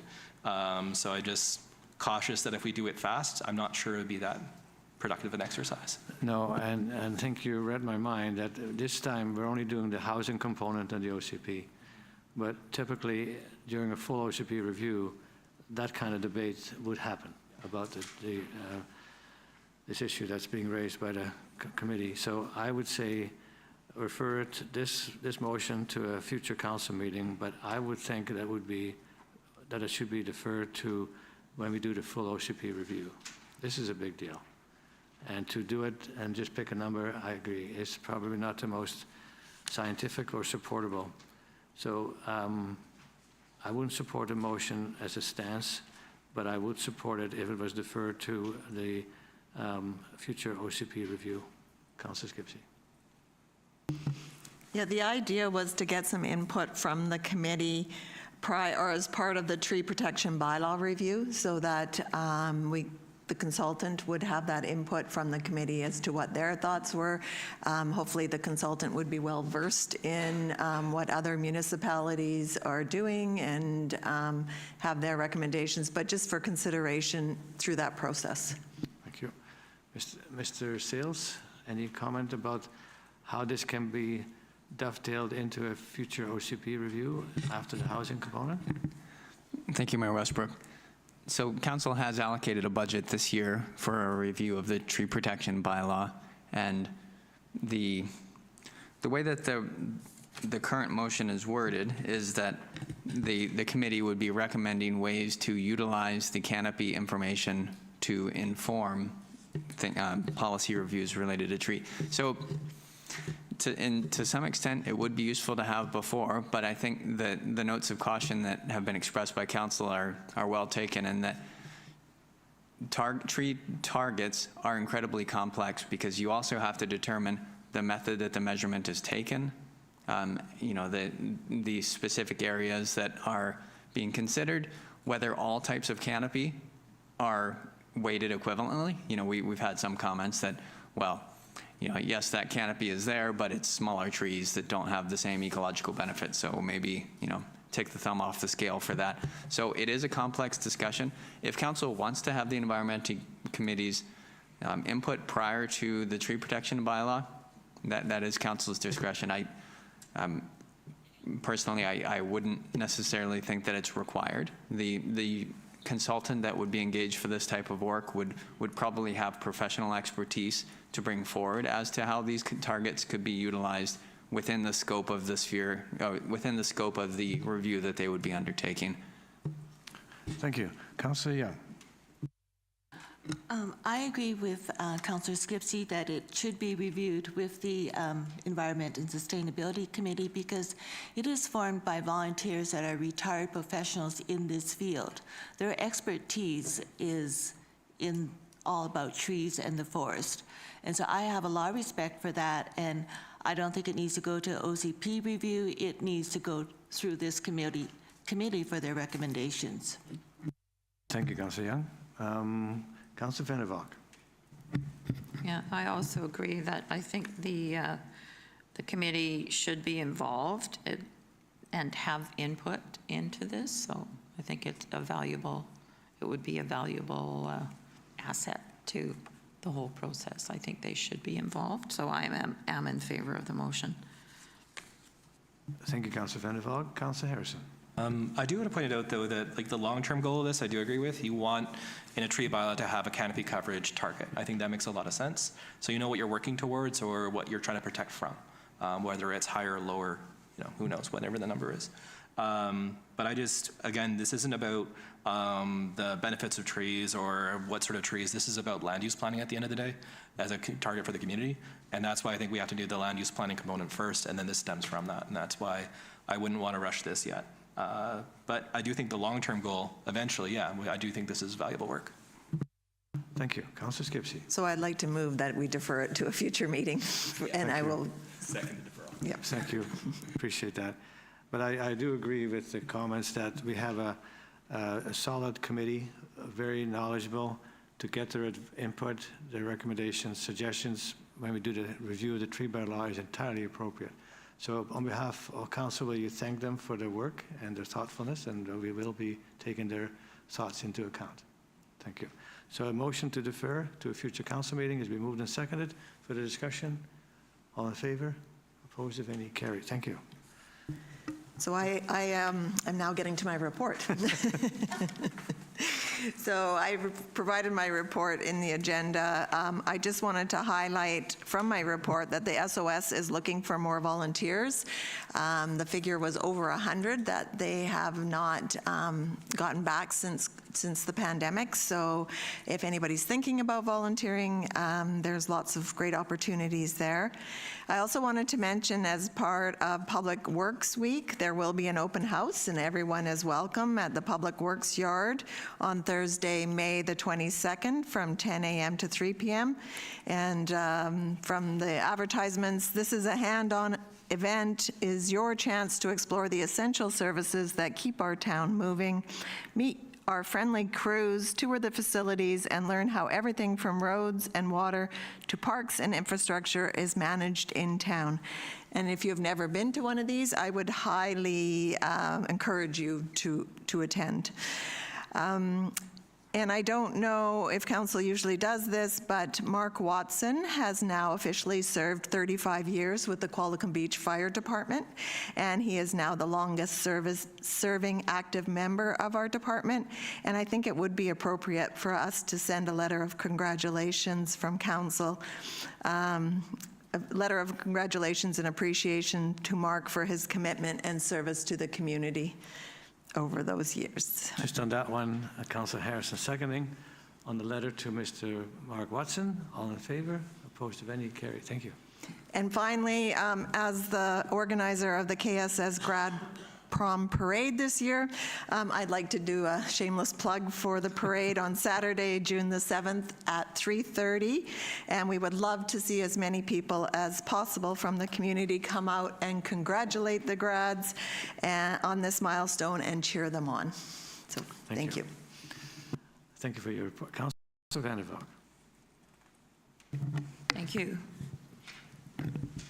I have provided my written report. I don't have anything to add, really. I think it's fairly straightforward, a lot of meetings as liaison. I just would say that I am glad that we will be discussing the special event sponsorship policy shortly, as there are many groups that I am the liaison to that will be happy to find out what the process is and get going on applying for that. So that's it for me. Thank you. Thank you, Councillor Van der Valk. Councillor Young. I've also provided a report in the agenda, and I have a few more things to add to it.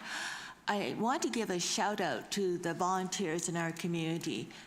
They are the people that are the builders of our community, and they're the ones that are helping us to thrive and be resilient. And for instance, I also attended the KSS Premier Performance. It was a showcase evening of our talented youth.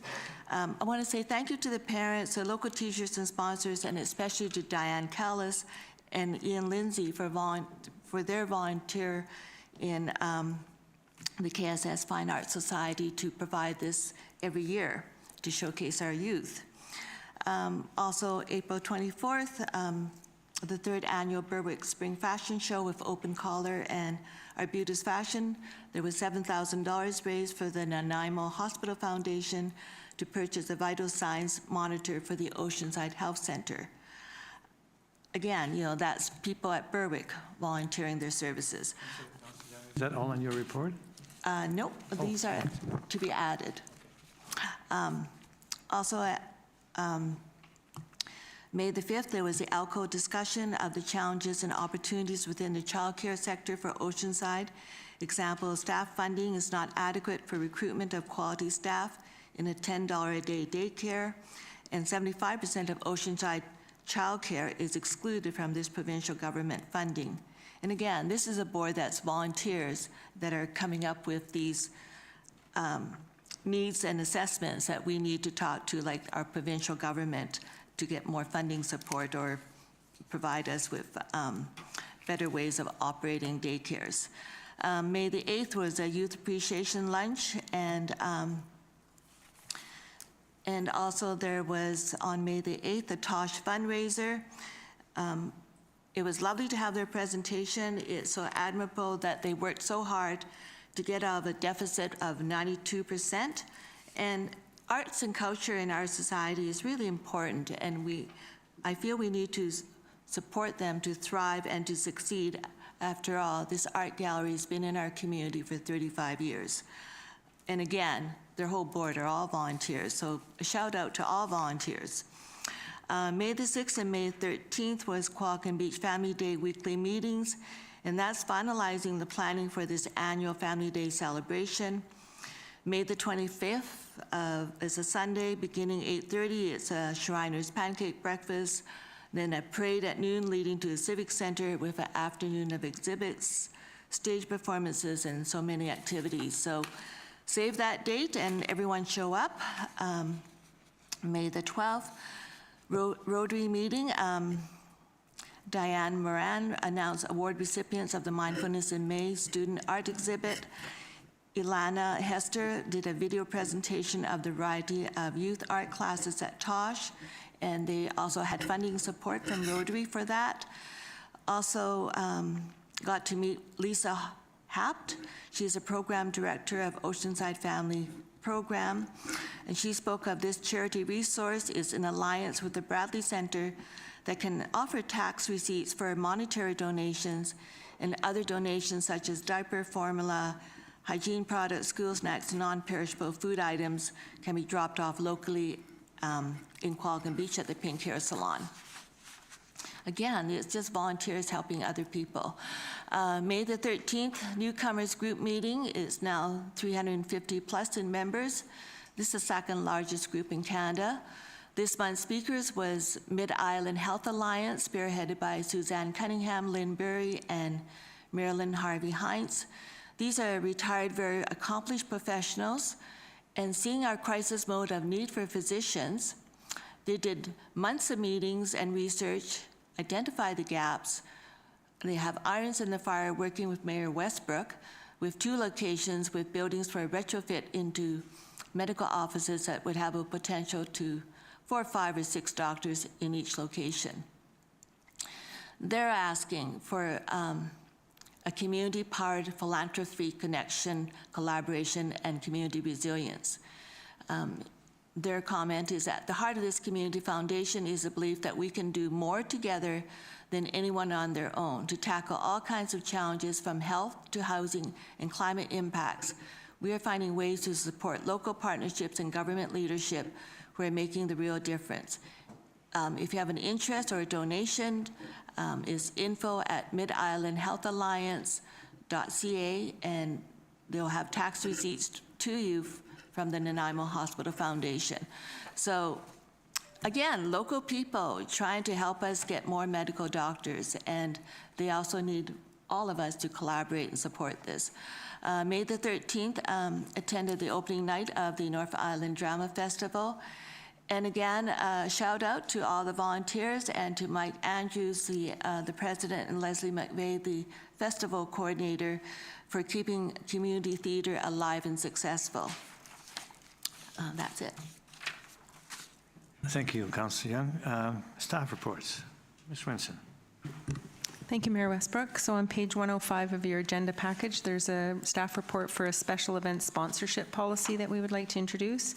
During this year's budget deliberations, Council elected to include $10,000 available financially to support local nonprofit community organizations with events and to enhance life on the streets in Qualicum Beach, to advance tourism and promote small business. So the policy is before you. There are 2 changes that I would like to suggest to Council, and I've circulated that in advance of the meeting since publishing the agenda.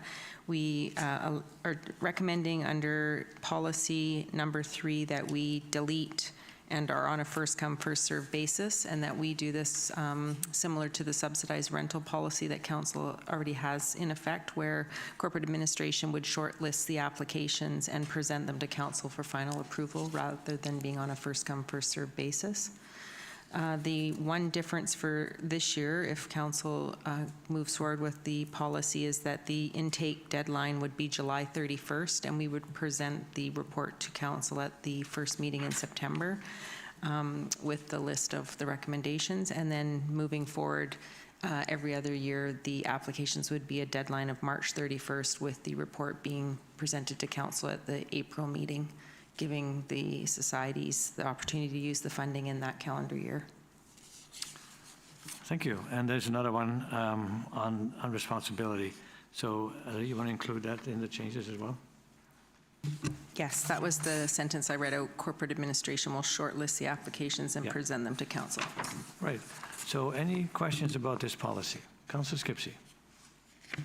I just had a question. I don't know if I just missed it, but I didn't read anywhere whether or not it has to be a formal society, because there are informal groups of volunteers working in the community. So if that is the case, I think it should be specified so that it's clear who can apply.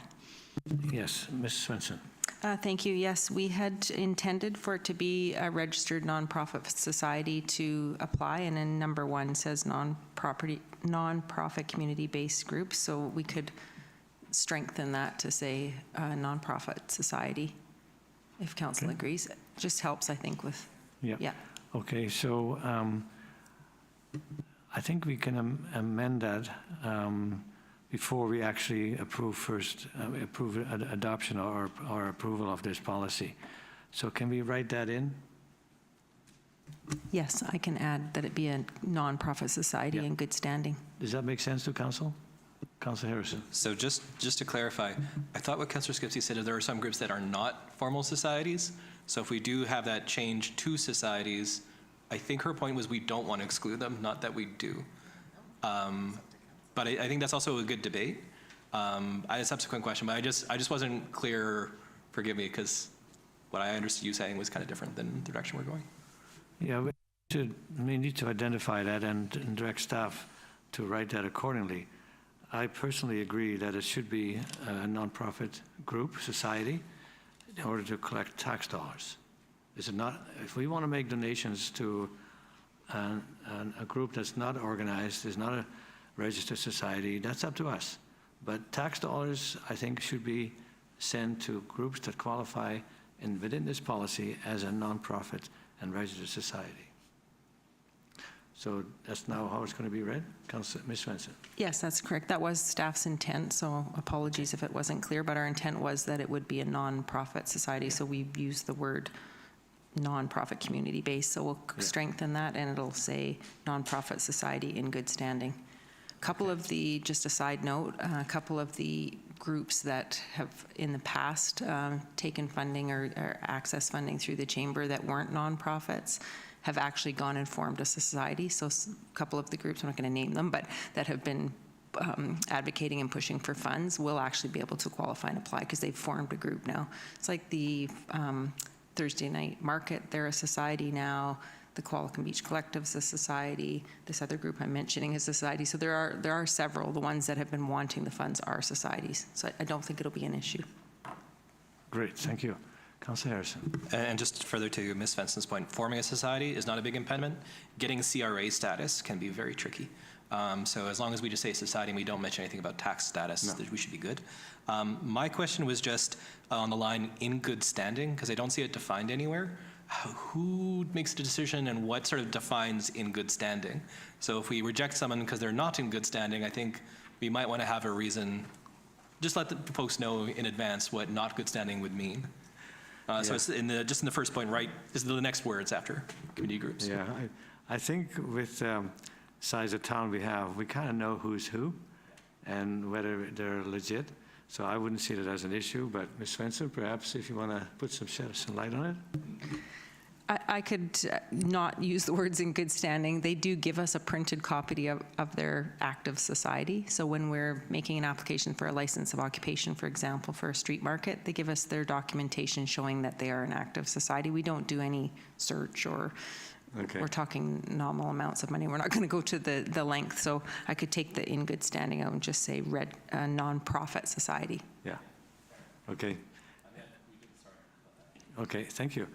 Anything else? Councillor Yam. Since there's a $10,000 budget and by deadline, if it's not all used up, can then a society apply to access the balance that's available? Well, that's up to council, but we don't have to spend what we put in our budget. I prefer that we spend less than it's in our budget.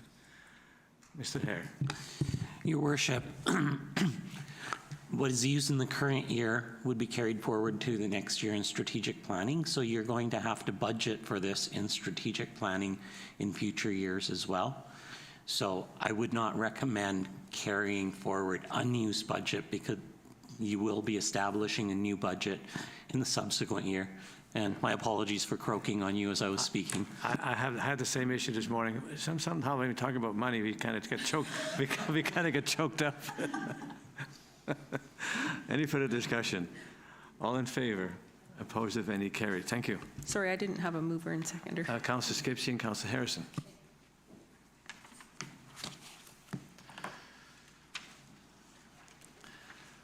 And then the comprehensive policy review will be at a future council meeting. That was part of the adoption of the agenda. Planning and community development. Mr. Seals. Thank you, Mayor Westbrook. The town initiated a process to do an audit of the energy efficiency of 3 town facilities: Town Hall, Community Hall, and Civic Center. This project is primarily funded through grant funding, with a small portion allocated through the local government climate action program, which is also coming from the province, but it is fully funded through those 2 sources. Staff conducted a competitive process, inviting proponents to submit proposals to undertake the work for the town. The recommendation at this time is to award the project to McQuag and Associates Engineering in the amount of $111,202. Thank you. Thank you. Comments, questions? Someone care to make the motion? Councillor Vander, you move the recommendation? Yes. Thank you. And Councillor Harris seconding. Discussion. Councillor Harrison. I just want to say it's too bad that Tosh left. I know they're not part of this grant, but there's one building that is town-owned that could really use a refit. Talking to Tosh about their energy bills, it's a lot of money every month. But this is something that, makes sense to do. But I just suggest that there are a lot of buildings the town owns, and hopefully in due course we can look at some of those other buildings that would actually help Tosh's bottom line. So just a little plug for Tosh. Thank you. Further discussion? All in favor? Opposed, if any? Carried. Thank you. Then we have the development permit for 796 Canyon Crescent. Mr. Sales. Yes, thank you, Mayor Westbrook. The next item on the agenda is a development permit application for a property at 796 Canyon Crescent Road. I do have a few slides if we can pull those up. And the pointer works. Yes, thank you. So this development application has been submitted in an area that is currently occupied by detached single-family residences. The proposal is to construct up to 4 dwelling units on the property. So essentially, there was previously or currently a house here. So the project would split the property into 2 sections by way of a strata title.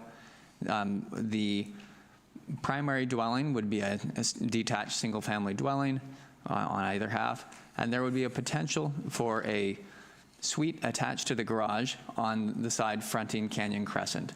I should note that the rear of the property is technically a road right-of-way, but it's not constructed as such, and there's no plans in the future to actually use that back road right-of-way for vehicular access.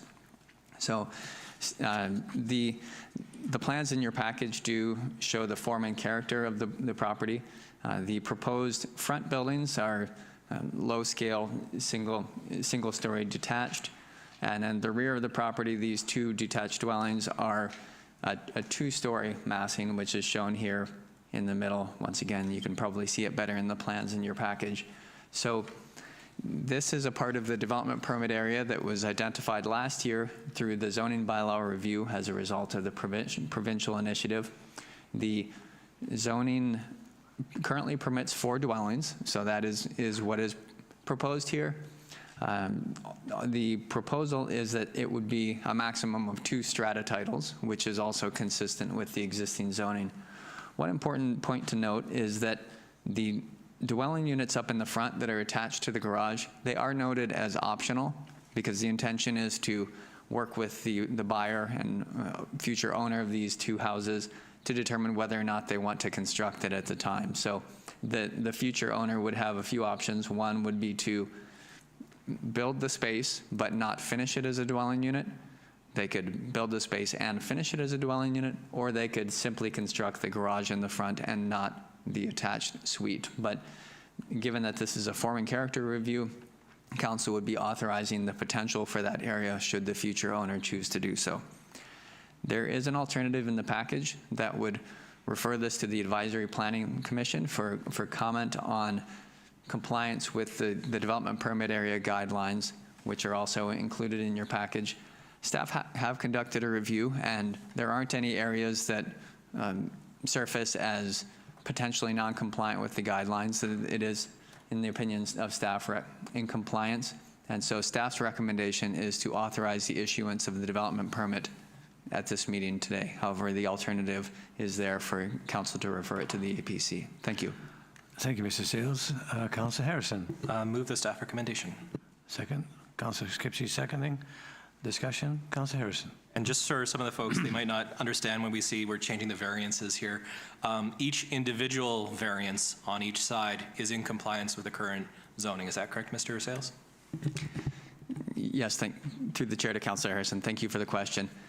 The minimum side yard setback is 1.5 meters, and they are compliant with that 1.5 meters. However, there was something that was left over from the previous zoning bylaw that hasn't been corrected, and that is that the previous zoning bylaw identified that the 2 side lot lines together have to add up to 4.5 meters. So that's something that doesn't align with the province's regulations and, the province's guidelines, and we will be recommending the removal of that in the upcoming housekeeping review, which is currently still under review with our legal counsel. So yes, it's the combination of the 2 side lot lines that doesn't completely comply with the zoning, considered to be a minor variance, and it can be integrated into the development permit. Thank you. Thank you. And Councillor Vander. Yes, thank you. So just so I'm clear, the question at hand essentially is if council is in favor of that variance for the interior setbacks, correct? Thank you. Through the chair to Councillor Vander. Council is considering a development permit, and staff have included that minor variance in the development permit, which is something that was done recently.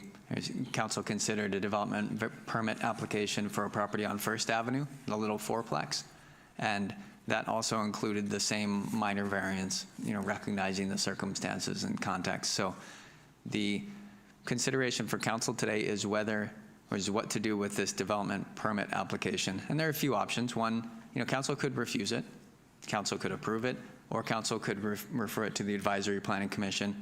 And the one caveat there is that, as noted previously, if council does wish to refer it to the Advisory Planning Commission, staff would recommend as much specificity as possible in regard to where there's potential non-compliance with the development permit guidelines. Thank you. Thank you. Councillor Vander. So given that, I would just like to say that I think that the proponent has done a nice job in terms of following the design guidelines and respecting a lot of the requirements for this zoning. So I see no reason, based on design questions, I see no reason to send it to the APC. Thank you. So the motion is to approve this development application. Any further discussion? All in favor? Opposed, if any? Carried unanimously. Thank you, Mr. Sales. And development permit for 127-131 Fern Road East. Mr. Sales. Yes, thank you, Mayor Westbrook. The next item is an application to construct a car wash with some associated commercial and parking in the rear on a property at 127 and 131 Fern Road East. So just for context, this property is next to the Lord Co. building and also next to Windsor Plywood. So just to put it in context of the neighboring uses. In the rear, which you see on this rendering, is the new residential building that's constructed in the East Village. So that's the overall location. This proposal is in a development permit area that is specific to light industrial. So the form and character guidelines are different than you would find in the commercial core of Qualicum Beach, and also different than you would find in the East Village. Staff are recommending that this application be referred to the Advisory Planning Commission, and specifically the policy number 4 of the light industrial development permit guidelines, which relate to the configuration of access. Thank you, Mayor Westbrook. Thank you. Questions, comments? This is, the recommendation is to refer this to the APC. Can I have a motion to that effect? Councillor Skipsey, Councillor Vander. Discussion. Councillor Harrison. Yeah, so I would note that policy 4 is not applied universally along Fern Road, but there is relatively, I'd say easily half or slightly more when you drive along. Some units don't have that; they just have opaque fencing essentially that you can't see through. But in this case, I don't oppose it. I mean, I think of right after Marshall Lamperson, they have like 3 little shrubs essentially. So maybe that's something that could be done here, but at the end of the day, there isn't a lot of width, it seems to me, in this, so I'm not sure how much they can change things, but, fair enough if we wanted to comply with the policy until we change the policy, fair enough. Thank you. And it is light industrial. Ms. Councillor Skipsey. Thank you. My question is just around control of water consumption and if we have any ability to regulate. It just seems a little bit crazy to me that we would use our water, now deemed or recognized as the best of the best, drinking water to wash cars. So I just wanted clarity around that. Mr. Sales. Yes, thank you, Mayor Westbrook. Through the chair to Councillor Skipsey, and thank you for the question in advance, so I came prepared for this one. So the answer is that yes, council can influence the way that car washes use water, however, not through the development permit. So this isn't necessarily the tool that council could regulate water use through, but it is something to consider. There are other municipalities that have integrated it into water use bylaws or rate bylaws, but also through watering restrictions. There's one particular municipality that I found that had integrated it into their water use restrictions. So at higher levels, only car washes with recirculation systems were allowed to continue operating.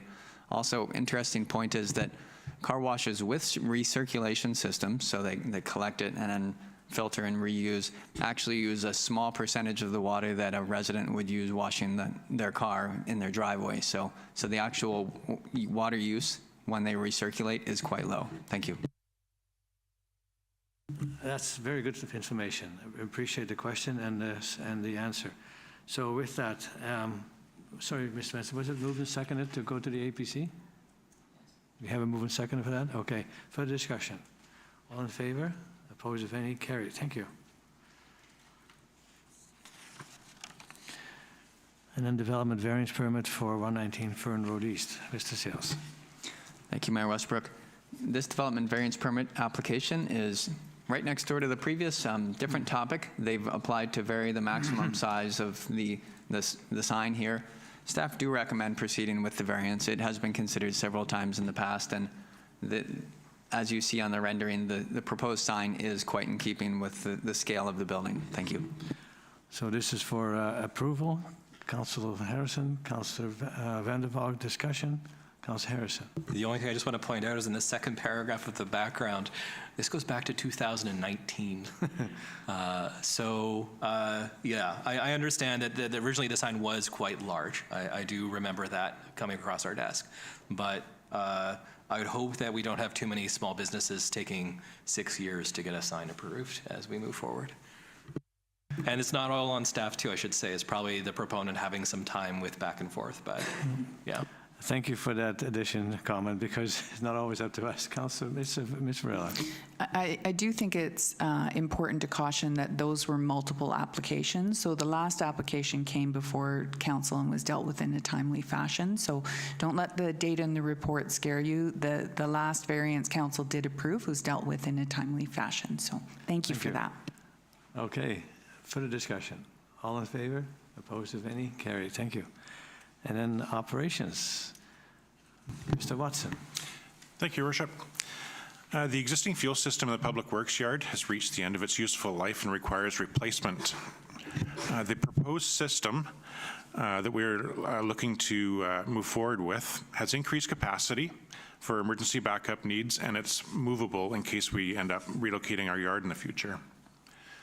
The project initially came up last year, and it was included in the 2024 financial plan. However, after putting it out to tender, it came in over budget. So we elected to go back to the drawing table and reconsider what we had asked for. So in the end, for this year, we asked for the same amount of funding, but we elected to forego some of the features like the card lock style of fuel pump and the fuel management system that we had asked for. So that would be a summary of how many liters went into each vehicle and when it went in, etc. So instead, we elected to go with a QR code type of app that we're currently using on our current system, which our IT department has fabricated for us. Essentially, what happens is you go to the fuel pump and you take a picture of the QR code, and you enter how many liters you dispensed into which vehicle, with the mileage, and it saves the data for us. It works just fine for our needs. We also included in the RFP an option for the fuel providers to tell us what type of system we could purchase if we were looking to scale back on the system. Specifically, we didn't specify the type of pump dispenser that we were looking at, so we left that open for them, which ended up saving us quite a bit of money if we do decide to go down this path. So in the end, we're looking at a fuel system that has 15,000 liters of diesel and 5,000 liters of gasoline. We put the RFP out to tender on BC Bid on March 14th, and it closed on April 16th. We ended up getting two prices, the lowest one coming from Evolve Energy Construction in the amount of $205,436, which was pretty good considering our budget was $340,000, so we were really happy with that. As a result, staff would like to ask Council to award the Public Works Fuel System Replacement Project to Evolve Energy Construction in the amount of $205,000 and $205,436, excluding GST. Thank you. Thank you, Mr. Watson. Comments, questions? Councillor Vander. Sorry, I was just going to move the motion. Move the motion, seconded by Councillor Skipsey. Discussion. Councillor Harrison. I just want to thank Oliver for a great presentation and coming in so far below budget. And having that flexibility in the RFP is a great way to save a lot of money. So kudos to our staff. Thank you. Thank you. Councillor Skipsey. Yeah, just for those, like my Environment and Sustainability Committee who would be scratching their heads. But this fuel system could be used for things outside of vehicles, like in the case of an emergency and whatnot. Is that correct? Mr. Watson? Yes, to the chair. Of course, yeah, it has the 15,000 liters of diesel will also be used for like the Civic Center backup generator, the Fire Hall backup generator, any other backup generators that we have. Most of them are diesel. So, yes, fire department, town-owned equipment. Yes. Ready for the question? All in favor? Opposed, if any? Carried. Thank you. And that basically is our agenda. I want to thank staff from the audit presentation. Well done to you and your team. Mr. Watson, I echo Councillor Harrison's comment about the work you did with this fuel system. Mr. Sales, a lot of little details, but very well articulated. Ms. Swenson, and of course, leading the whole crew was Ms. Varela. So thank all of you, and Council for your reports and all the things you attend. Council, staff, and community is well served by all of you. Motion to adjourn. Councillor Skipsey, Councillor Vander, discussion. All in favor? We are adjourned. Thank you.